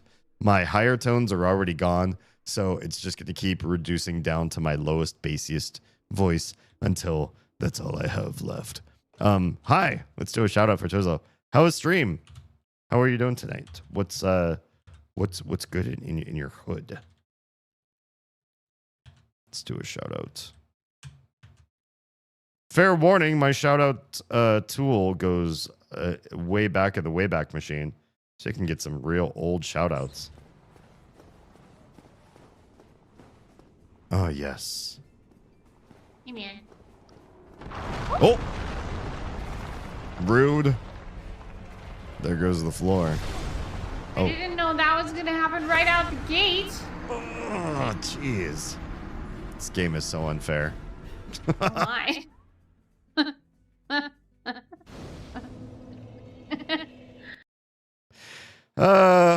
The life of playing any Souls-like game. How do we come back from being completely punished for not knowing what we weren't able to know in the first place? Yes, but it's already 10 to 3 and you're only at 3 hours and 20 minutes. I think you would hate tomorrow if you went to 5 hours. Maybe we shouldn't then. Fair warning, the children will be loud and excited. That's probably true. I do want to be awake for them to enjoy Easter stuffs. So, yeah. Until you become an Hans Zimmer soundtrack. If I don't keep drinking water, that may happen. Yeah, my voice will basically like bottom out, and then I'll just be a series of deep and heavy vibrations. I hope I'm making the right choice because I'm leaving that old world behind. And if I take this elevator up, there's no going back to where I just was anytime soon. Thank you so much for the follow. Welcome to my family of fledglings. What a time. I mean, death is always a time, right? Okay. So we use the elevator. We can always go back. Hey, bug friend. There's lots of bugs here. I think we're supposed to be friendly, me and the bug people. But I also am not 100% sure what me and bug folk are supposed to be doing together. There's no gondola here, and there's no call button to make the gondola arrive. That's a problem. Ooh, these gears are a little bit loud. Why is this age so much louder than the other one? So that's a dead end from here. We could get to here from the other area right now, but nothing doing. Also, there's a bunch more of these buttons. Is this really a puzzle that we're supposed to sit here and solve? Because that's a lot. And I haven't found anything that looks like a legend to help us understand just what the heck you're supposed to do with all of this. I have no idea. We're gonna leave it alone for the time being until we have to figure it out, I suppose. But we do know that we're back in this world again. And I don't think there's anywhere to go from here down where we are. I honestly don't know what my next goal is either. So me kind of exploring all the areas and refreshing my memory about where we are and what we're doing, just kind of exploring the land, is maybe the best thing I can do. Because I might find something I didn't find before, or remind myself what the heck it is that I am doing. Yeah. Comes this good peoples. Ah, excellent. Then I'm happy to have you among my tribe. Any tribe of Twizzlo is a tribe of mine. I don't know if that's accurate, but it sounds really nice to say. Less than 4. Why not? Because why not? I don't know if it's that, but I know there's at least one thing that looks important, but is totally pointless. I think that's the gist of games made by Cyan. They make these worlds. They look very beautiful. There's so many things that look like, oh, I need to get there. Or look at how shiny that is. Or that's interesting. It's probably useful. And then you find out you never touch it. You never access it. There was never anything there to behold, to connect to do in that region. This is where I want to be, is by this tree. But I've been by this tree in a bunch of dead-end ways the whole time I've been in here. So how do we get by this tree but the right way? Been by this tree the wrong way every time. No, I don't want to get further away. No, I don't want to ride a gondola away from the tree. How do I approach the tree? I need to be on that side of the tree, which seems like an impossibility so far. I appreciate the railings. I've heard some people say that before in my life, but not in relation to this game. No, having something where you can't fall off the edge, that makes sense. Yeah, the lovely thing about this game is no railing areas can also be blocked. I can't run off the edge. These sort of games don't lead you to random deaths for the most part. Cyan games want you to survive and bang your head against the wall 100 times over, not because of death, but because you have no idea what you're doing. All I remember is the last person I spoke to in the game, and I think there's only one person you can speak to, said, "Connect the trees," which I don't know what that means. except that there are trees, and I know they exist, and I know where they are. There's a tree right there. But how to touch it, I don't know. There's another tree we found. Oh, we haven't been down there yet, have we? We've definitely not been down there. So how do you get down there? There's another tree in the Arizona land, and we can't touch that one either. And the other place that we've been to, we haven't even seen their tree. So it's all a big mystery for now. Bang your head against an invisible wall. Oh, I do that in every game. In fact, when we get into deep conversations on the stream, which happens often enough, even about stupid things, we'll make a deep conversation about whatever. I like to like parkour around in the game, and I like to edge test or whatever you call it, QA the boundaries of the world. So I like smear my character against invisible walls and try to see if I'm able to break the boundaries of the level. Every once in a while, you do find some fun stuff. That's where I need to get. Right in there. Right in there. I just don't know how to get down there yet. But I think we have to teleport in through that other little space that we found an Oculus to see. But we just can't get there yet. And so we opened this gate. We did. But you can't actually walk down unless this whole room is oriented to allow us to. So we can't leave this way. We have to find another way to leave. There are a couple other ways to leave. Now I have to remember how to get to them. I'm not sure I remember exactly where to go. So there's just so much world. We haven't even been down there, but that might just be visual.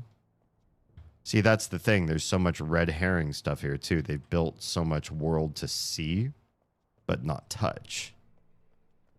You got to be mindful of what all is actual world versus what all is just there for shiggles. This is a place. This is a way we can go up, I think. But I don't remember where this leads to or what this does. All right. All eggs and candy are hidden. Oz, you're a rock star. I'm sure the kiddos are going to be so excited for tomorrow. Once they find out that they have a mission. Right. We've been this way before. We've done this all before. Edge test, if you know what I mean. That's kind of a bummer. To not be able to die or to have to like bang your head against dead ends. I'm not a puzzle game sort of player, so playing through these games, I think you could just walk through this wall. Playing through these games has been a real stumper for me. I mostly come from a background of first-person shooters and MMOs. So to have to walk through a world where you have to remember things and puzzle through things and orient things in just the right orientation to make them come true, that's very antithetical to the way that I play games. My solution is cast spells or shoot guns and kill things and gain experience or loot and then get better. I don't do other stuff in games, so the whole puzzling thing is just a very different way to view the world. Oh, to have everything closed off by invisible walls. Yeah, it's a little bit frustrating. I don't like games where I feel like your character is immobile. I like characters like the Lara Croft, kind of like you can grab onto ledges, you can pull yourself up, you can roll and jump and do weird stuff. And in this game, your character finds like an ankle-high stone, and they're like, "Oh, I'm sorry, the path ahead is impassable. I can't move forward. I can't do the thing. I'm sorry." Okay, so last time we were here, and we've been here before. I didn't think I was going to come back here, but we accidentally got back here. I was trying to get this door open, and I got it to not glow, but the door is still closed. And I think somebody insinuated that if I just fafoed this puzzle, we could make something happen. Because there's very few permutations for this. But I feel kind of icky about brute forcing a puzzle. I don't know. Maybe I just haven't played enough puzzle games. And people who play puzzle games are like, no, fafoing is what you do. You fafo puzzles. That's how you play games like this. Can you pull this out horizontally? The little what do you call these? Little tongues seem to want to do all sorts of fun stuff. Okay, that do a thing. So this is interesting. I tried to cancel this bond and it won't cancel. Oh, there it goes. Never mind. I lied. I was like, oh, it looks like I might have found something that won't resolve on its own. That must be meaningful. No, I'm just bad at the UI. So we're trying all the 2 permutations now, I suppose. We tried all the 1 permutations. It didn't work. Because to me, a game that makes you have to fafo, this isn't a puzzle. This is just a, hey, we're gonna make you waste time until you find the solution. That to me doesn't feel very fair. A 2-foot brook is impassable. Yes. Oh, my feet. They can't get wet. I got this real bad skin condition. And if my feet get moist, then I have to spend 2 hours drying them in the sun before I can walk again. Admittedly, some puzzles must be fafo while others have clues. Yeah, I feel like it's just not... That's not very fun, in my opinion, fafoing. That doesn't seem to do it either. Oh, do I need to be pressing the button up above? How did the last button the last thing I tried open the door? That was just random. Would any pattern have worked? What's that potato fry? I can't believe it. I just filled all 4 bridges. And then I forgot. Oh, yeah, you need to press the button above to commit it. The first time I pressed the button, first time it opened. That makes me wonder if I could have done any pattern and it would have opened. It's fine. Now, how the hell do I get down there again? There's only one way out of here, and that's this one. Even the Wicked Witch of the West isn't stopped by a 2-foot brook. She's not? Can she get that wet? I know it depends if you're reading the book Wicked or if you're reading like the original Oz books. I used to watch your Valyrian language vids. Seriously? How long ago? Are you like an old school fan or did you recently start looking those up?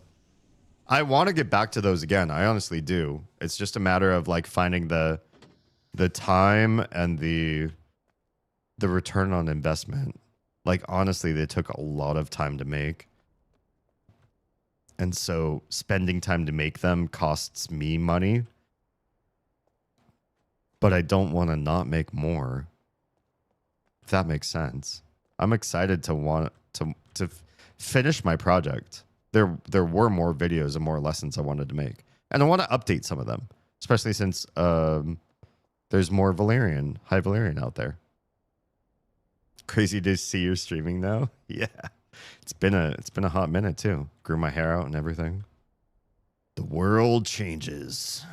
And we all grow up and old and learn and grow within it. Anyways, thanks for coming back to my channel. Super appreciate your face. It's hoppable. If she stepped into it, she'd melt. Oh, but hopping over it, it's only 2 feet.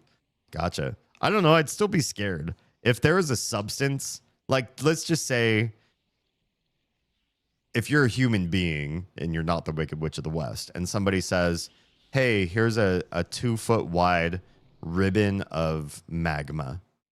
Just hop over it and you're fine. Don't touch the magma or you're going to burn your feet off and maybe die. maybe get lit on fire. And then, oh, feet on my stream. That's dangerous. Get canceled for that shit. Wait, where's the way out of here again? Fuck. There's a way out, normally. I just can't remember what it is. Do we have to do something to this area to make... Oh, do I have to touch this from the other side? I'm trying to remember. But yeah, I probably wouldn't jump over a 2-foot river of lava or magma or whatever. Because I'd be scared. I'd be so scared that I'd mess up. I would get nervous. I would do the wrong thing. I'd slip and I'd fall backwards or something. I'd be inviting my own doom somehow. I think I need to do this from the other side or some. No, maybe you can't. There's got to be a way to get to the other side of this though, right? We did it before. Magma would burn you before you got that close. It's so hot, right? That's true. Does water do that? What if you're in a really humid area as the Wicked Witch of the West? It's just so humid. Oh, you really don't have another way to get... How did I got into this area using this teleporter, I think, nonetheless. And yet, somehow... I'm going to smush against the edge of the rock and hope that it teleports me the right way. There's a way to get through this area to the main map. And then there's another way to get to that area we just opened the door to. But yeah, what if you're in the tropics? There's water in the air. You could be melted by anything. You could be melted by somebody breathing heavily on you. Oh no, I'm stuck in the rock. Wait, really? You can actually teleport in and get trapped? Oh shit. I didn't mean to press that button. I'm super stuck. Please tell me you can get back out. I didn't mean to do this to myself. Mash that button and get out of here. Acid, though, you could hop. Yeah, I'd still be scared about something like acid. Like, imagine the highest... lowest pH? Acid is low pH, right? Lowest pH acid. You're just like... Oh, no! I'm stuck in the rock completely. Oh, tell me there's a way to get out of here. Is there a way to reset my position? Can I load game? Wait, when was this? 3:14. That's right now. Tell me I can do this. Tell me it's not going to load me into the rock. Is there a console command to get me out if I'm like actually stuck in the rock in the save? Ugh. I'm in Washington State, so she can't come here outside of high summer. And even then, she'd have to be carrying an umbrella at all times just in case. Damn. My save is stuck here too, you guys. You swapped and then didn't use the same swapper back, so you're not aligned this time. You swapped and then didn't use the same swapper. I don't understand. If you go back to Farley's house, that passage is passable now. I don't know how to get there. And I also don't know how to get out of this rock. That's the universe telling you to go to bed. No, but I unlocked a new age. Or in the other age that I was trapped behind the door, I have a way to get through now. I have a way to get through. Tell me there's a console command that's like nudge Mistman. Bump out of wall. Teleport to nearest safe area. You'd have to go the long way now. What's the short way just out of this wall? I am trapped and I cannot move out of this wall now. No matter which way to teleport. Console. I don't have a console key for this game. Were there 2 ways to activate the swapper? I don't know. Are there? If I press this, is there like a button on the backside? I don't want to press the blue button. I just don't want to teleport in the rock that I'm already trapped in. And the game already saved over my last good save spot. Do you mean your character physically? Yeah, I'm physically stuck in this wall right now. This wall right here has me squished. I cannot move my character out of here. I'm trying to run forward. There's nothing. There's no jump button. And I've got no angle of egress. There's no like diagonal. I'm holding like back and to the side, strafing my way out or something. Forward and strafe. Can't do it. I am very trapped right now. What if you turn yourself during the swap? Would that change things according to the game logic? I can give it a shot. You find the oddest bugs. I don't. I was just trying to get into the next world, but you know, not trapped.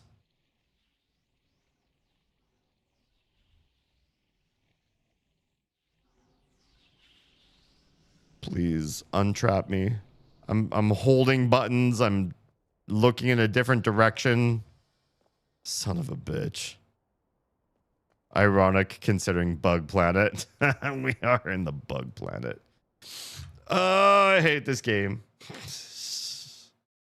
Okay. New window.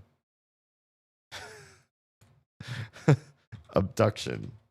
Oh, I'm typing in QWERTY. I hate this. Abduction. Clipped into world. Stuck. How to fix being stuck. Yes, please, Steam community.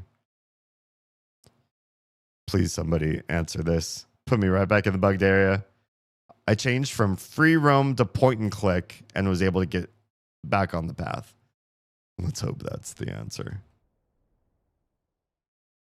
This isn't a game mechanic. It's just a weird boo-boo. Obviously, yeah. Okay, point and click. Cursor mode, free roam. Point and click. Resume game. All right. Click me out of here. Oh, thank goodness. There is a way to resolve this. Okay, let's go back in. Settings. Free roam. Resume.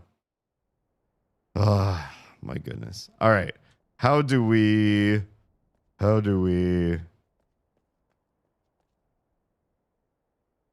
do this very carefully now so we don't get stuck.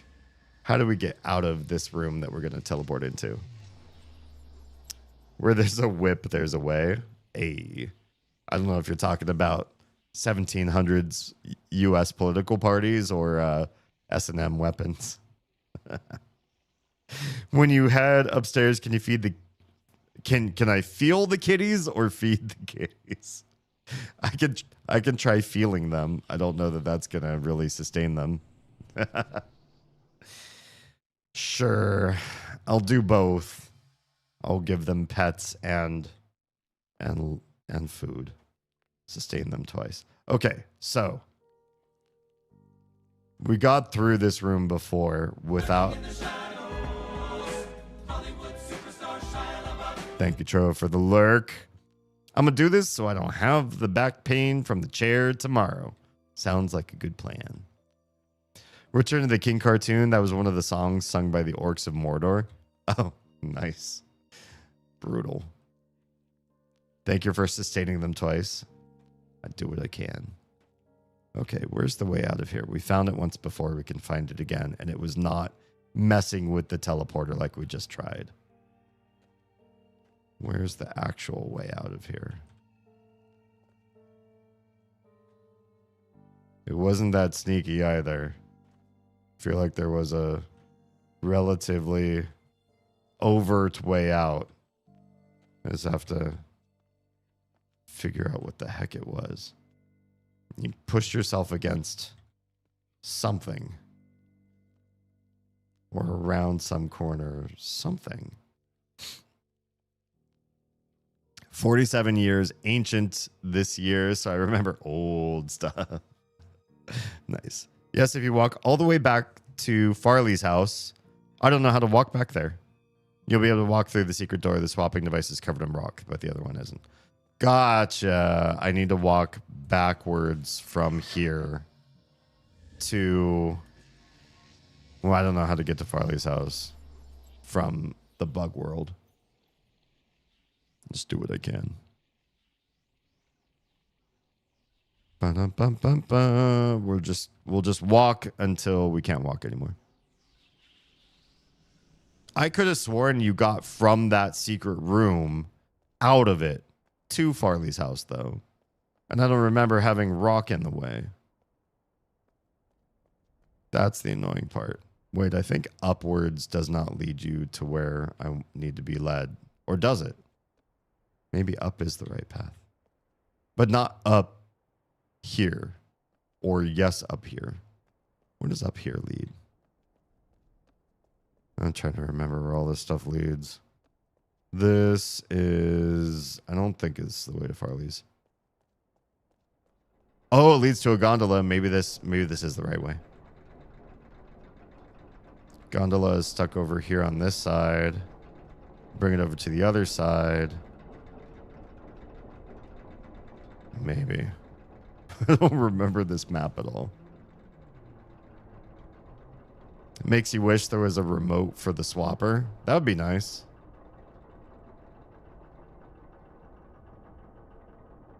I don't know if it would solve my problem, though.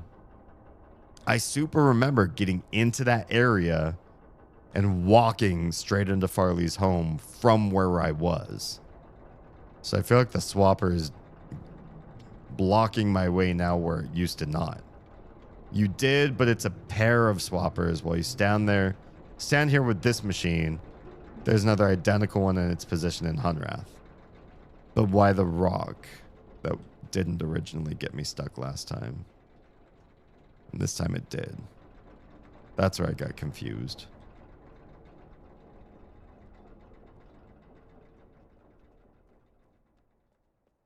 Okay, so this way can lead me back to Hunrath. I remember finding this path last stream and being so upset because I walked past this 100 times and didn't even see these stairs. It was right here. You walk past this entrance. I walked past this entrance 100 times and missed it. This way leads back to the first way you make it into the age, which is where we need to go. And then we need to find the way to the place where we drop the door. I won't stay up that late. I know tomorrow I've got a lot of stuff to do. You saw it. I saw it. Oz mentioned it. There's lots of things I need to do tomorrow. So let's not completely ruin my day tomorrow. But at the same time, I want to see what's past that door that we just opened. Because the rock is part of this world that comes with the swapper. Yeah. But then it would have come with the swapper the first time I swapped, right? But it didn't, did it? Where's your button? Over here. So if you're in that space, when the swapper you used is here, no rock. Because it's the first time I used it, so there was no rock. I feel like some of the swappers... Are all the swappers virgin before I use them? I haven't actually paid attention. Is that what it is? I swapped over, and there was no rock because it was my first time. But then the second time, it brought the rock back. Is that what it is? Okay, we're here. We need to get back to the other age that we don't know almost anything about yet. Came to this world, swapped them, and voila, open path now because the other one wasn't surrounded by rock. So now that path is open. Interesting. But then you walked away from Farley's house, leaving that backdoor path passable. Interesting. Yeah, confusing. There's 2 swappers in the same location. One is in this world while the other is from that world. I know that part. That's the part I am familiar with. Okay, we came from down there. How do we get to the other age? Here? I wish I had this stuff. I wish I actually mapped all this stuff, but I've been so lazy about getting this stuff actually mapped in. I think we need to go to the hive and then use the other thing from the hive. Or maybe it's through there. It's either from the hive teleport or from this teleport. We're going to find the way over there. I should actually write this stuff down. Oh, sorry, I missed your other chat there a long time ago. Old school, like 2013 or 2014 or something. Nice. I was getting big into Game of Thrones. I was late into Game of Thrones too. I honestly was. I was pretty late into the show. And wanted to learn Valyrian. You want to know something crazy? I don't know if I mentioned this in any of my old videos, but the reason why I started teaching High Valyrian on YouTube is because I wanted to learn High Valyrian, and I went looking online for how to learn the language, and I couldn't find it.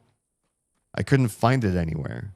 All I wanted was somebody to teach me to learn the language, and it wasn't anywhere. And then I was upset that nobody had video tutorials, so I just made them myself. I was like, well, if nobody else is going to teach this language, I'm going to teach this language. And that's how it all started. An active map would be really helpful. That shows you where you are in real time as you move around. That would be really nice. I would probably do a lot better in this game if I just actually used like an active map instead of the stupid, like I keep just trying things and saying to myself, I will remember this path, and then I don't seem to remember this path. Fuck, it's definitely not this way. This is the wrong. We're going off the rails. Where did you find the info? So in order to teach Valyrian, I needed to, one, do some crazy research in the show myself to find all the places where Valyrian was spoken. And then I needed to start doing like web searches to see if anybody was doing, was having conversations about them and what kind of information was being held. And I found some really cool communities online. There's some old forums. I don't think they're being hosted anymore. Some groups of people that were coming together that were really fascinated with the books, not so much the show. And because the show was coming out and these people were already big book fans, they were then trying to say, okay, well, what do we know from the books that we can then apply to what we know from the show? And they were trying to put like little bits of and pieces of clues together. And I just surfed and hunted through all of that stuff until I started to glean some understanding of Valyrian as a language. And then a group of people started to find the maker of the language, David J. Peterson. Like he would post like little tidbits here and there. He'd say something on Twitter. He'd say something here and there, different platforms. And he'd give like a little clue like, oh, the A changes to U in this particular tense. And I'll say no more. And so he was like deliberately stoking the flames of how do you use this language and make it come true. It was really cool. It felt like you were sort of discovering a puzzle along the way. And I mean, he was deliberately making it into a puzzle. But then I was just, following everybody who was as nerdy as could be and trying to get all of their information together. And then once I got enough of that information into one place, then it was a matter of I've got the info, but it's like a bunch of raw, useless grammatical data and words. Do I just tell everybody the words of the language and the grammar of the language and that's it? Languages are hard to learn, and a fake language is even harder because there's so few words and there's so few rules. So then I thought, no, really the best way is to like make a curriculum. And so I made a curriculum from scratch. I studied linguistics at university, and I also come from a background in instructional design. So I thought, what's really going to have to happen here is somebody, and it's pretty much just going to be me, is going to have to go through and create a way so that people can follow a path and slowly learn the components to this language so that they could actually start to parse it for themselves and learn how to make whatever they can. You can't make any sentence out of nowhere because not all the words exist in Valyrian, but do your best based on what you've got. And a lot of people were like, well, I want to make a tattoo, or I want to do a wedding vow or some sort of thing like that. And so they were like trying to use my videos to do the best they could with the grammar that was out there to make those things happen, which was kind of cool. And then I got really disheartened when Duolingo made their own High Valyrian lesson. Don't panic. This is the best way to keep everyone safe. Well, I'm super panicking. Path and cross the first bridge. Then keep going until you get to that sign-in area. You'll get more information after you sign in. That made me panic. Don't panic. This is the best way to keep everyone safe. Just stay on this path and cross the first bridge. Then keep going until you get to that sign-in area. You'll get more information after you sign in. Yeah, hearing her voice out of like absolutely nowhere, I freaked the fuck out. I was like, who's talking to me right now? Okay, yeah. I still find it funny that being a Klingon translator is a paid job for court. Yeah, but how many gigs do you actually get? Because a translator job in court is a 1099 contract worker. So you only translate in Klingon when a client says, I want a translator and I'm going to speak in Klingon. So, like, will people give you work? Somebody might at some point, but you gotta wait for it. Gigs are probably pretty far and few between. The most terrifying words to hear are "don't panic." Honestly, that freaked me the fuck out. That's super interesting. Thank you. Yeah. Basically, it just came from one, having a love of languages, two, people twisting my arm to actually get me to watch Game of Thrones late. I watched it late. It was already a phenomenon by the time I finally jumped on the scene. And then like trying to fill a hole in the internet. I was like, why is nobody in the entire, there's no websites, there's no guides for anything that give a real way to teach this language. And I don't know that I needed to make a curriculum. I just wanted to. Apparently, a lot of people liked it. And so now, and what's surprising to me, there's a Discord server and everything for people who are interested in languages of A Song of Ice and Fire. And the general rule, from what I hear of people who are associated with that community, is they say if you want to learn High Valyrian, start the Duolingo lessons and watch my videos both. It's like a two-pronged attack. And I'm flattered. I'm humbled. It's wild to me. I thought Duolingo was going to do my job, the rest of my job for me, and I wasn't going to have a career in teaching this fantasy language. But to hear that people say, no, Duolingo's only half the battle. You have to have these videos as well. That feels pretty good. It means that I taught something in a way that a big company that throws a shit ton of money into teaching people languages that they couldn't figure out how to do that I did. It's kind of cool. Yeah. I didn't expect to find another transporter, but I kind of want to use it. Because I feel like we're trapped until we can get down there and fix the bridge or something. Also, I have no idea where this is going to lead us. Translators are still a thing. They are. And the reason why they are is because courts need fast and accurate.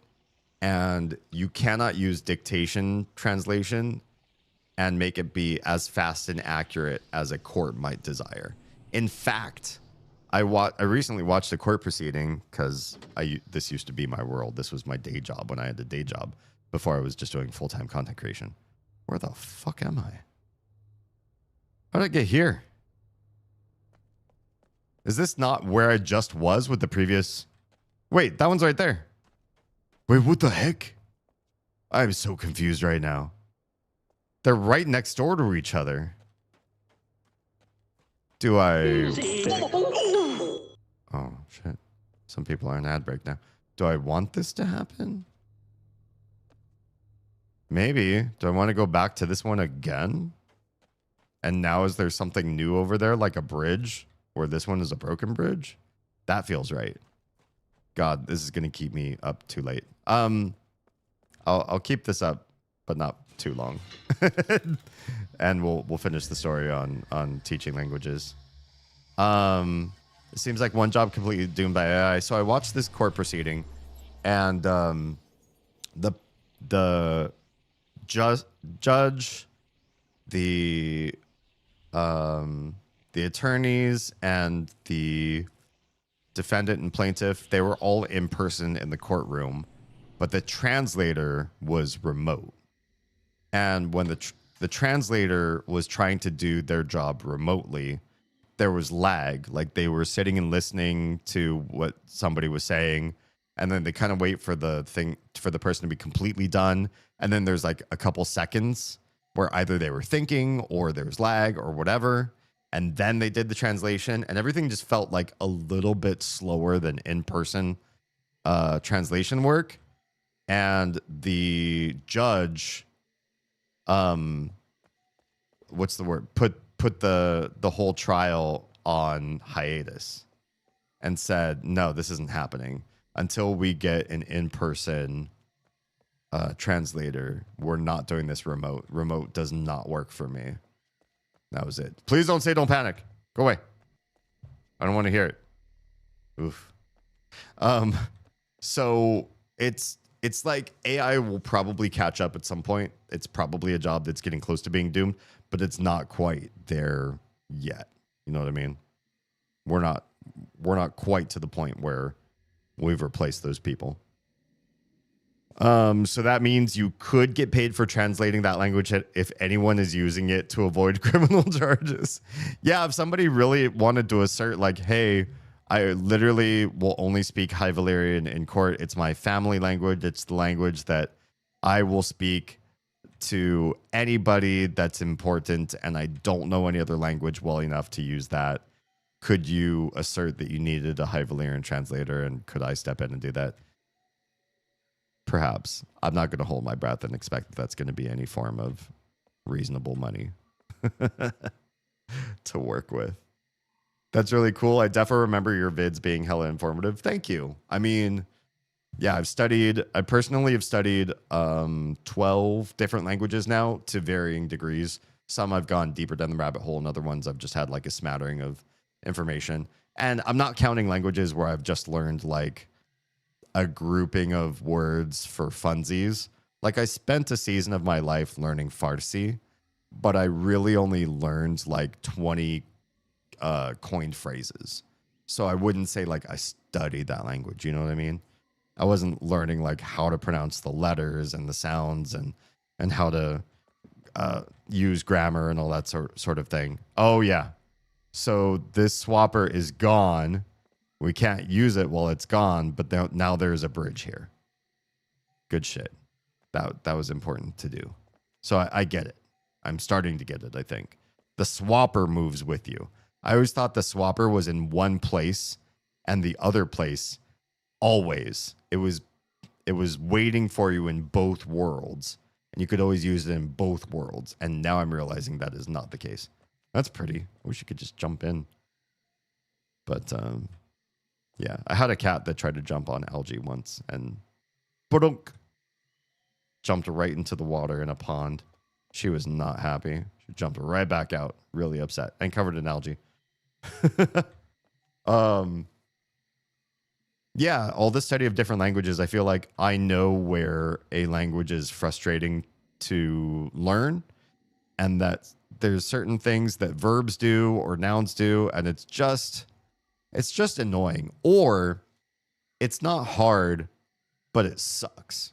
Like it's lame to learn, and so it's not fun.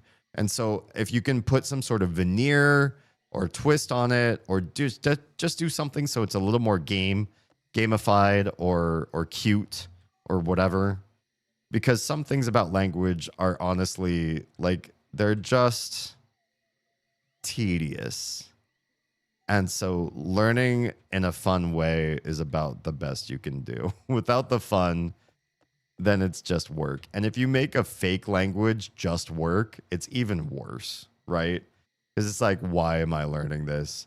If it's a fake language in the first place, if it's fantasy, then what's the point in me laboriously going through unfun, dry lessons that I hate? And at the end, who am I going to use this with? How many people I'm going to speak this language with? So it's got to be fun. You are my dad. You're my dad. Boogie, boogie, boogie. Do you want to take a break and take Tiny to the bathroom before she pees the bed, or should I do it? I could take a break. I'll catch up with chat, and then I'll go take the Tiny to take a quick pee break and get rid of this. Plus, it would be horribly unethical to condemn someone to prison because Google Translate screwed something up. This is very true. Yeah. And so when you do use a court-appointed translator, they have to be licensed, and the licensing does create some sort of responsibility that their translations are going to be accurate enough that they're going to be put on court record, and that's going to be that person's words exactly. And if they're found to not be, that person can be held in contempt, and they can pay massive fines for obstruction of justice or, mistrial or whatever. It could be really bad. So you really need to know your language way the hell great and be, highest levels of certification in order to do that kind of a job. What changed in the other location if you use the other one? I have no idea. I'm not paying enough attention because I only recently learned that, wait, did I lower the barrier on this world? That's a big no. So this will be a teleport. Also, what the hell? The world outside of here is so different. Really interesting. What a curious planet this planet has been ported into. Yeah, I only recently figured out that the swappers are there's just one that goes back and forth and not a pair that are linked. I'll be real, I was pretty bad at learning Valerian and never got that far. I mean, here's the thing. It's not a highly fleshed out language, although House of Dragon definitely made it more so. So, you got farther than you think, I think. There's more to the language than you might expect. Oh, this is freaking beautiful. Oh, this is going to make me stay up way later and just keep wanting to play. I'm going to catch up with chat. I'm going to pause here and catch up with chat, and then I might end before I get onto the skiff because fuck, this world is opening up to way more complexity all of a sudden, and I suddenly want to do so much more than I should be doing tonight. Damn, this is so cool. I love this age a lot more than I did initially. All of a sudden. There's sometimes are a linked pair. Oh, that's super frustrating to hear. But they still pull real estate with them. Oh my god. I think daor, that's one word. Yeah. Daor means not, right? Or a negation of sorts. Yeah. It works like niet in Russian, or wait, what's the Swedish equivalent? This music is tripping me out. Inte in Swedish would be another good example. Comes after the verb. Like, I don't know is Yavet, I know. Inta, I know not. You need to attend to the little one. Yes, yes. Let me pause and go take care of the little one. Be right back.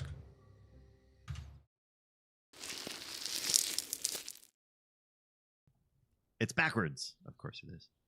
But it says brighter days ahead. I feel like that's my moment. It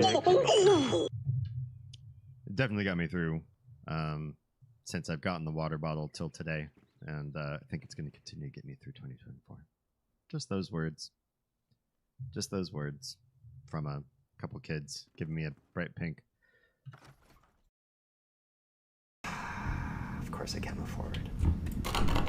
Like, I get frustrated at how many things don't open. Jeez.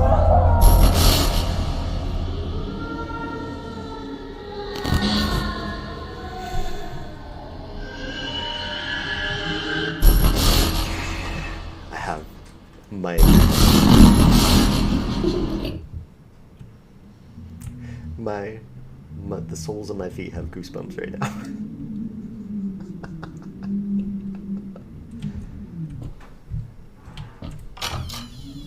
And of course the door that was locked now just opened. Oh my god. It's not around anymore, and I am your ghost host with the most, Damien Halme. Welcome. I'm a variety streamer, disruptor of the status quo, and reprogrammer of your mind. Breaker of your ruts. Filler? I fill your ruts? Oh no, let's not. Let's not say that one. Oh, jeez. Stupid long lob nuts got me. What? You heard what he said. Long lob nuts. Sure. Okay. I want to walk into your restroom and feel like it smells and looks so clean. I want it to feel like I just broke the seal on a brand new room. I'm like playing Betrayal in the House on the Hill, and I've opened the door to a brand new room tile. I want to feel like I'm breaking the hymen on the restroom. It's so virgin and fresh. Please don't clip that. Really. But no. Because Escher says no, I cannot go in.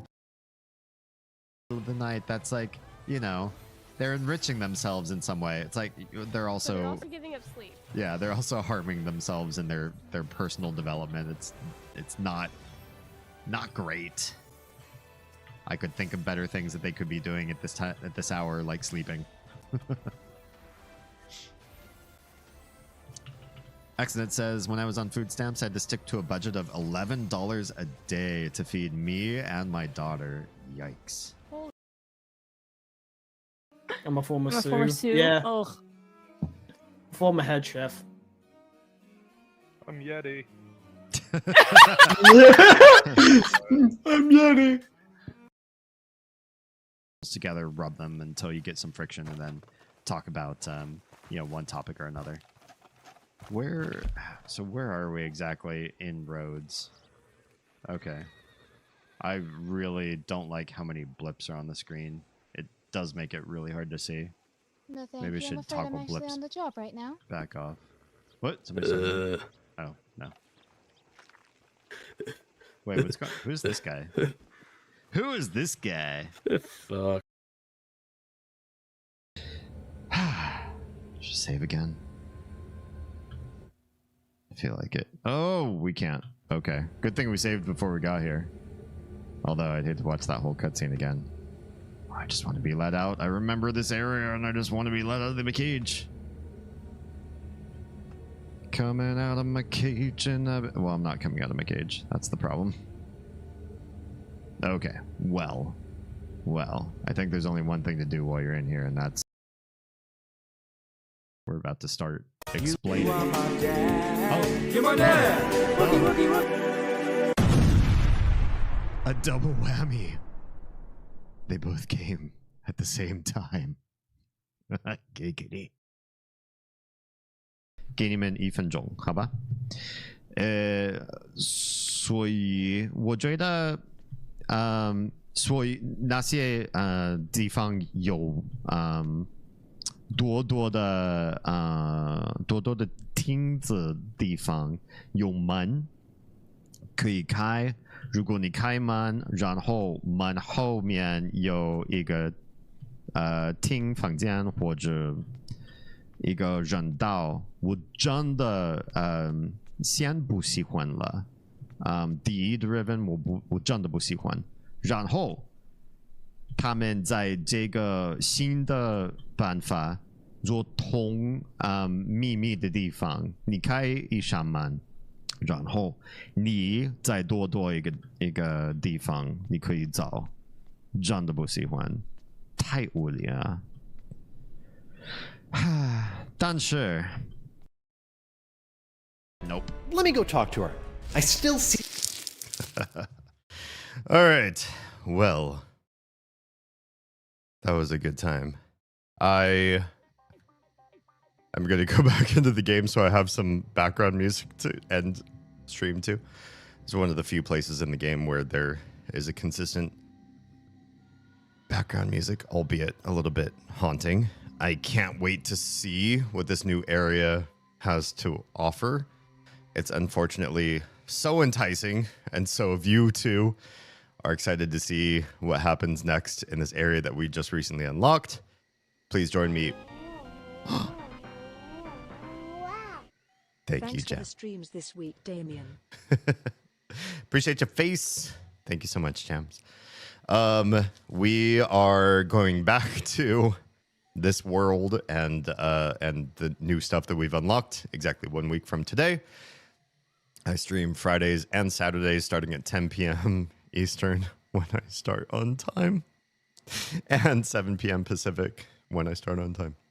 So yeah, definitely catch the streams that we've been doing. I feel like these games that we're playing right now are both really high quality. Abduction can be a little bit frustrating when we get stuck, but the epiphanies feel pretty good when we get to them.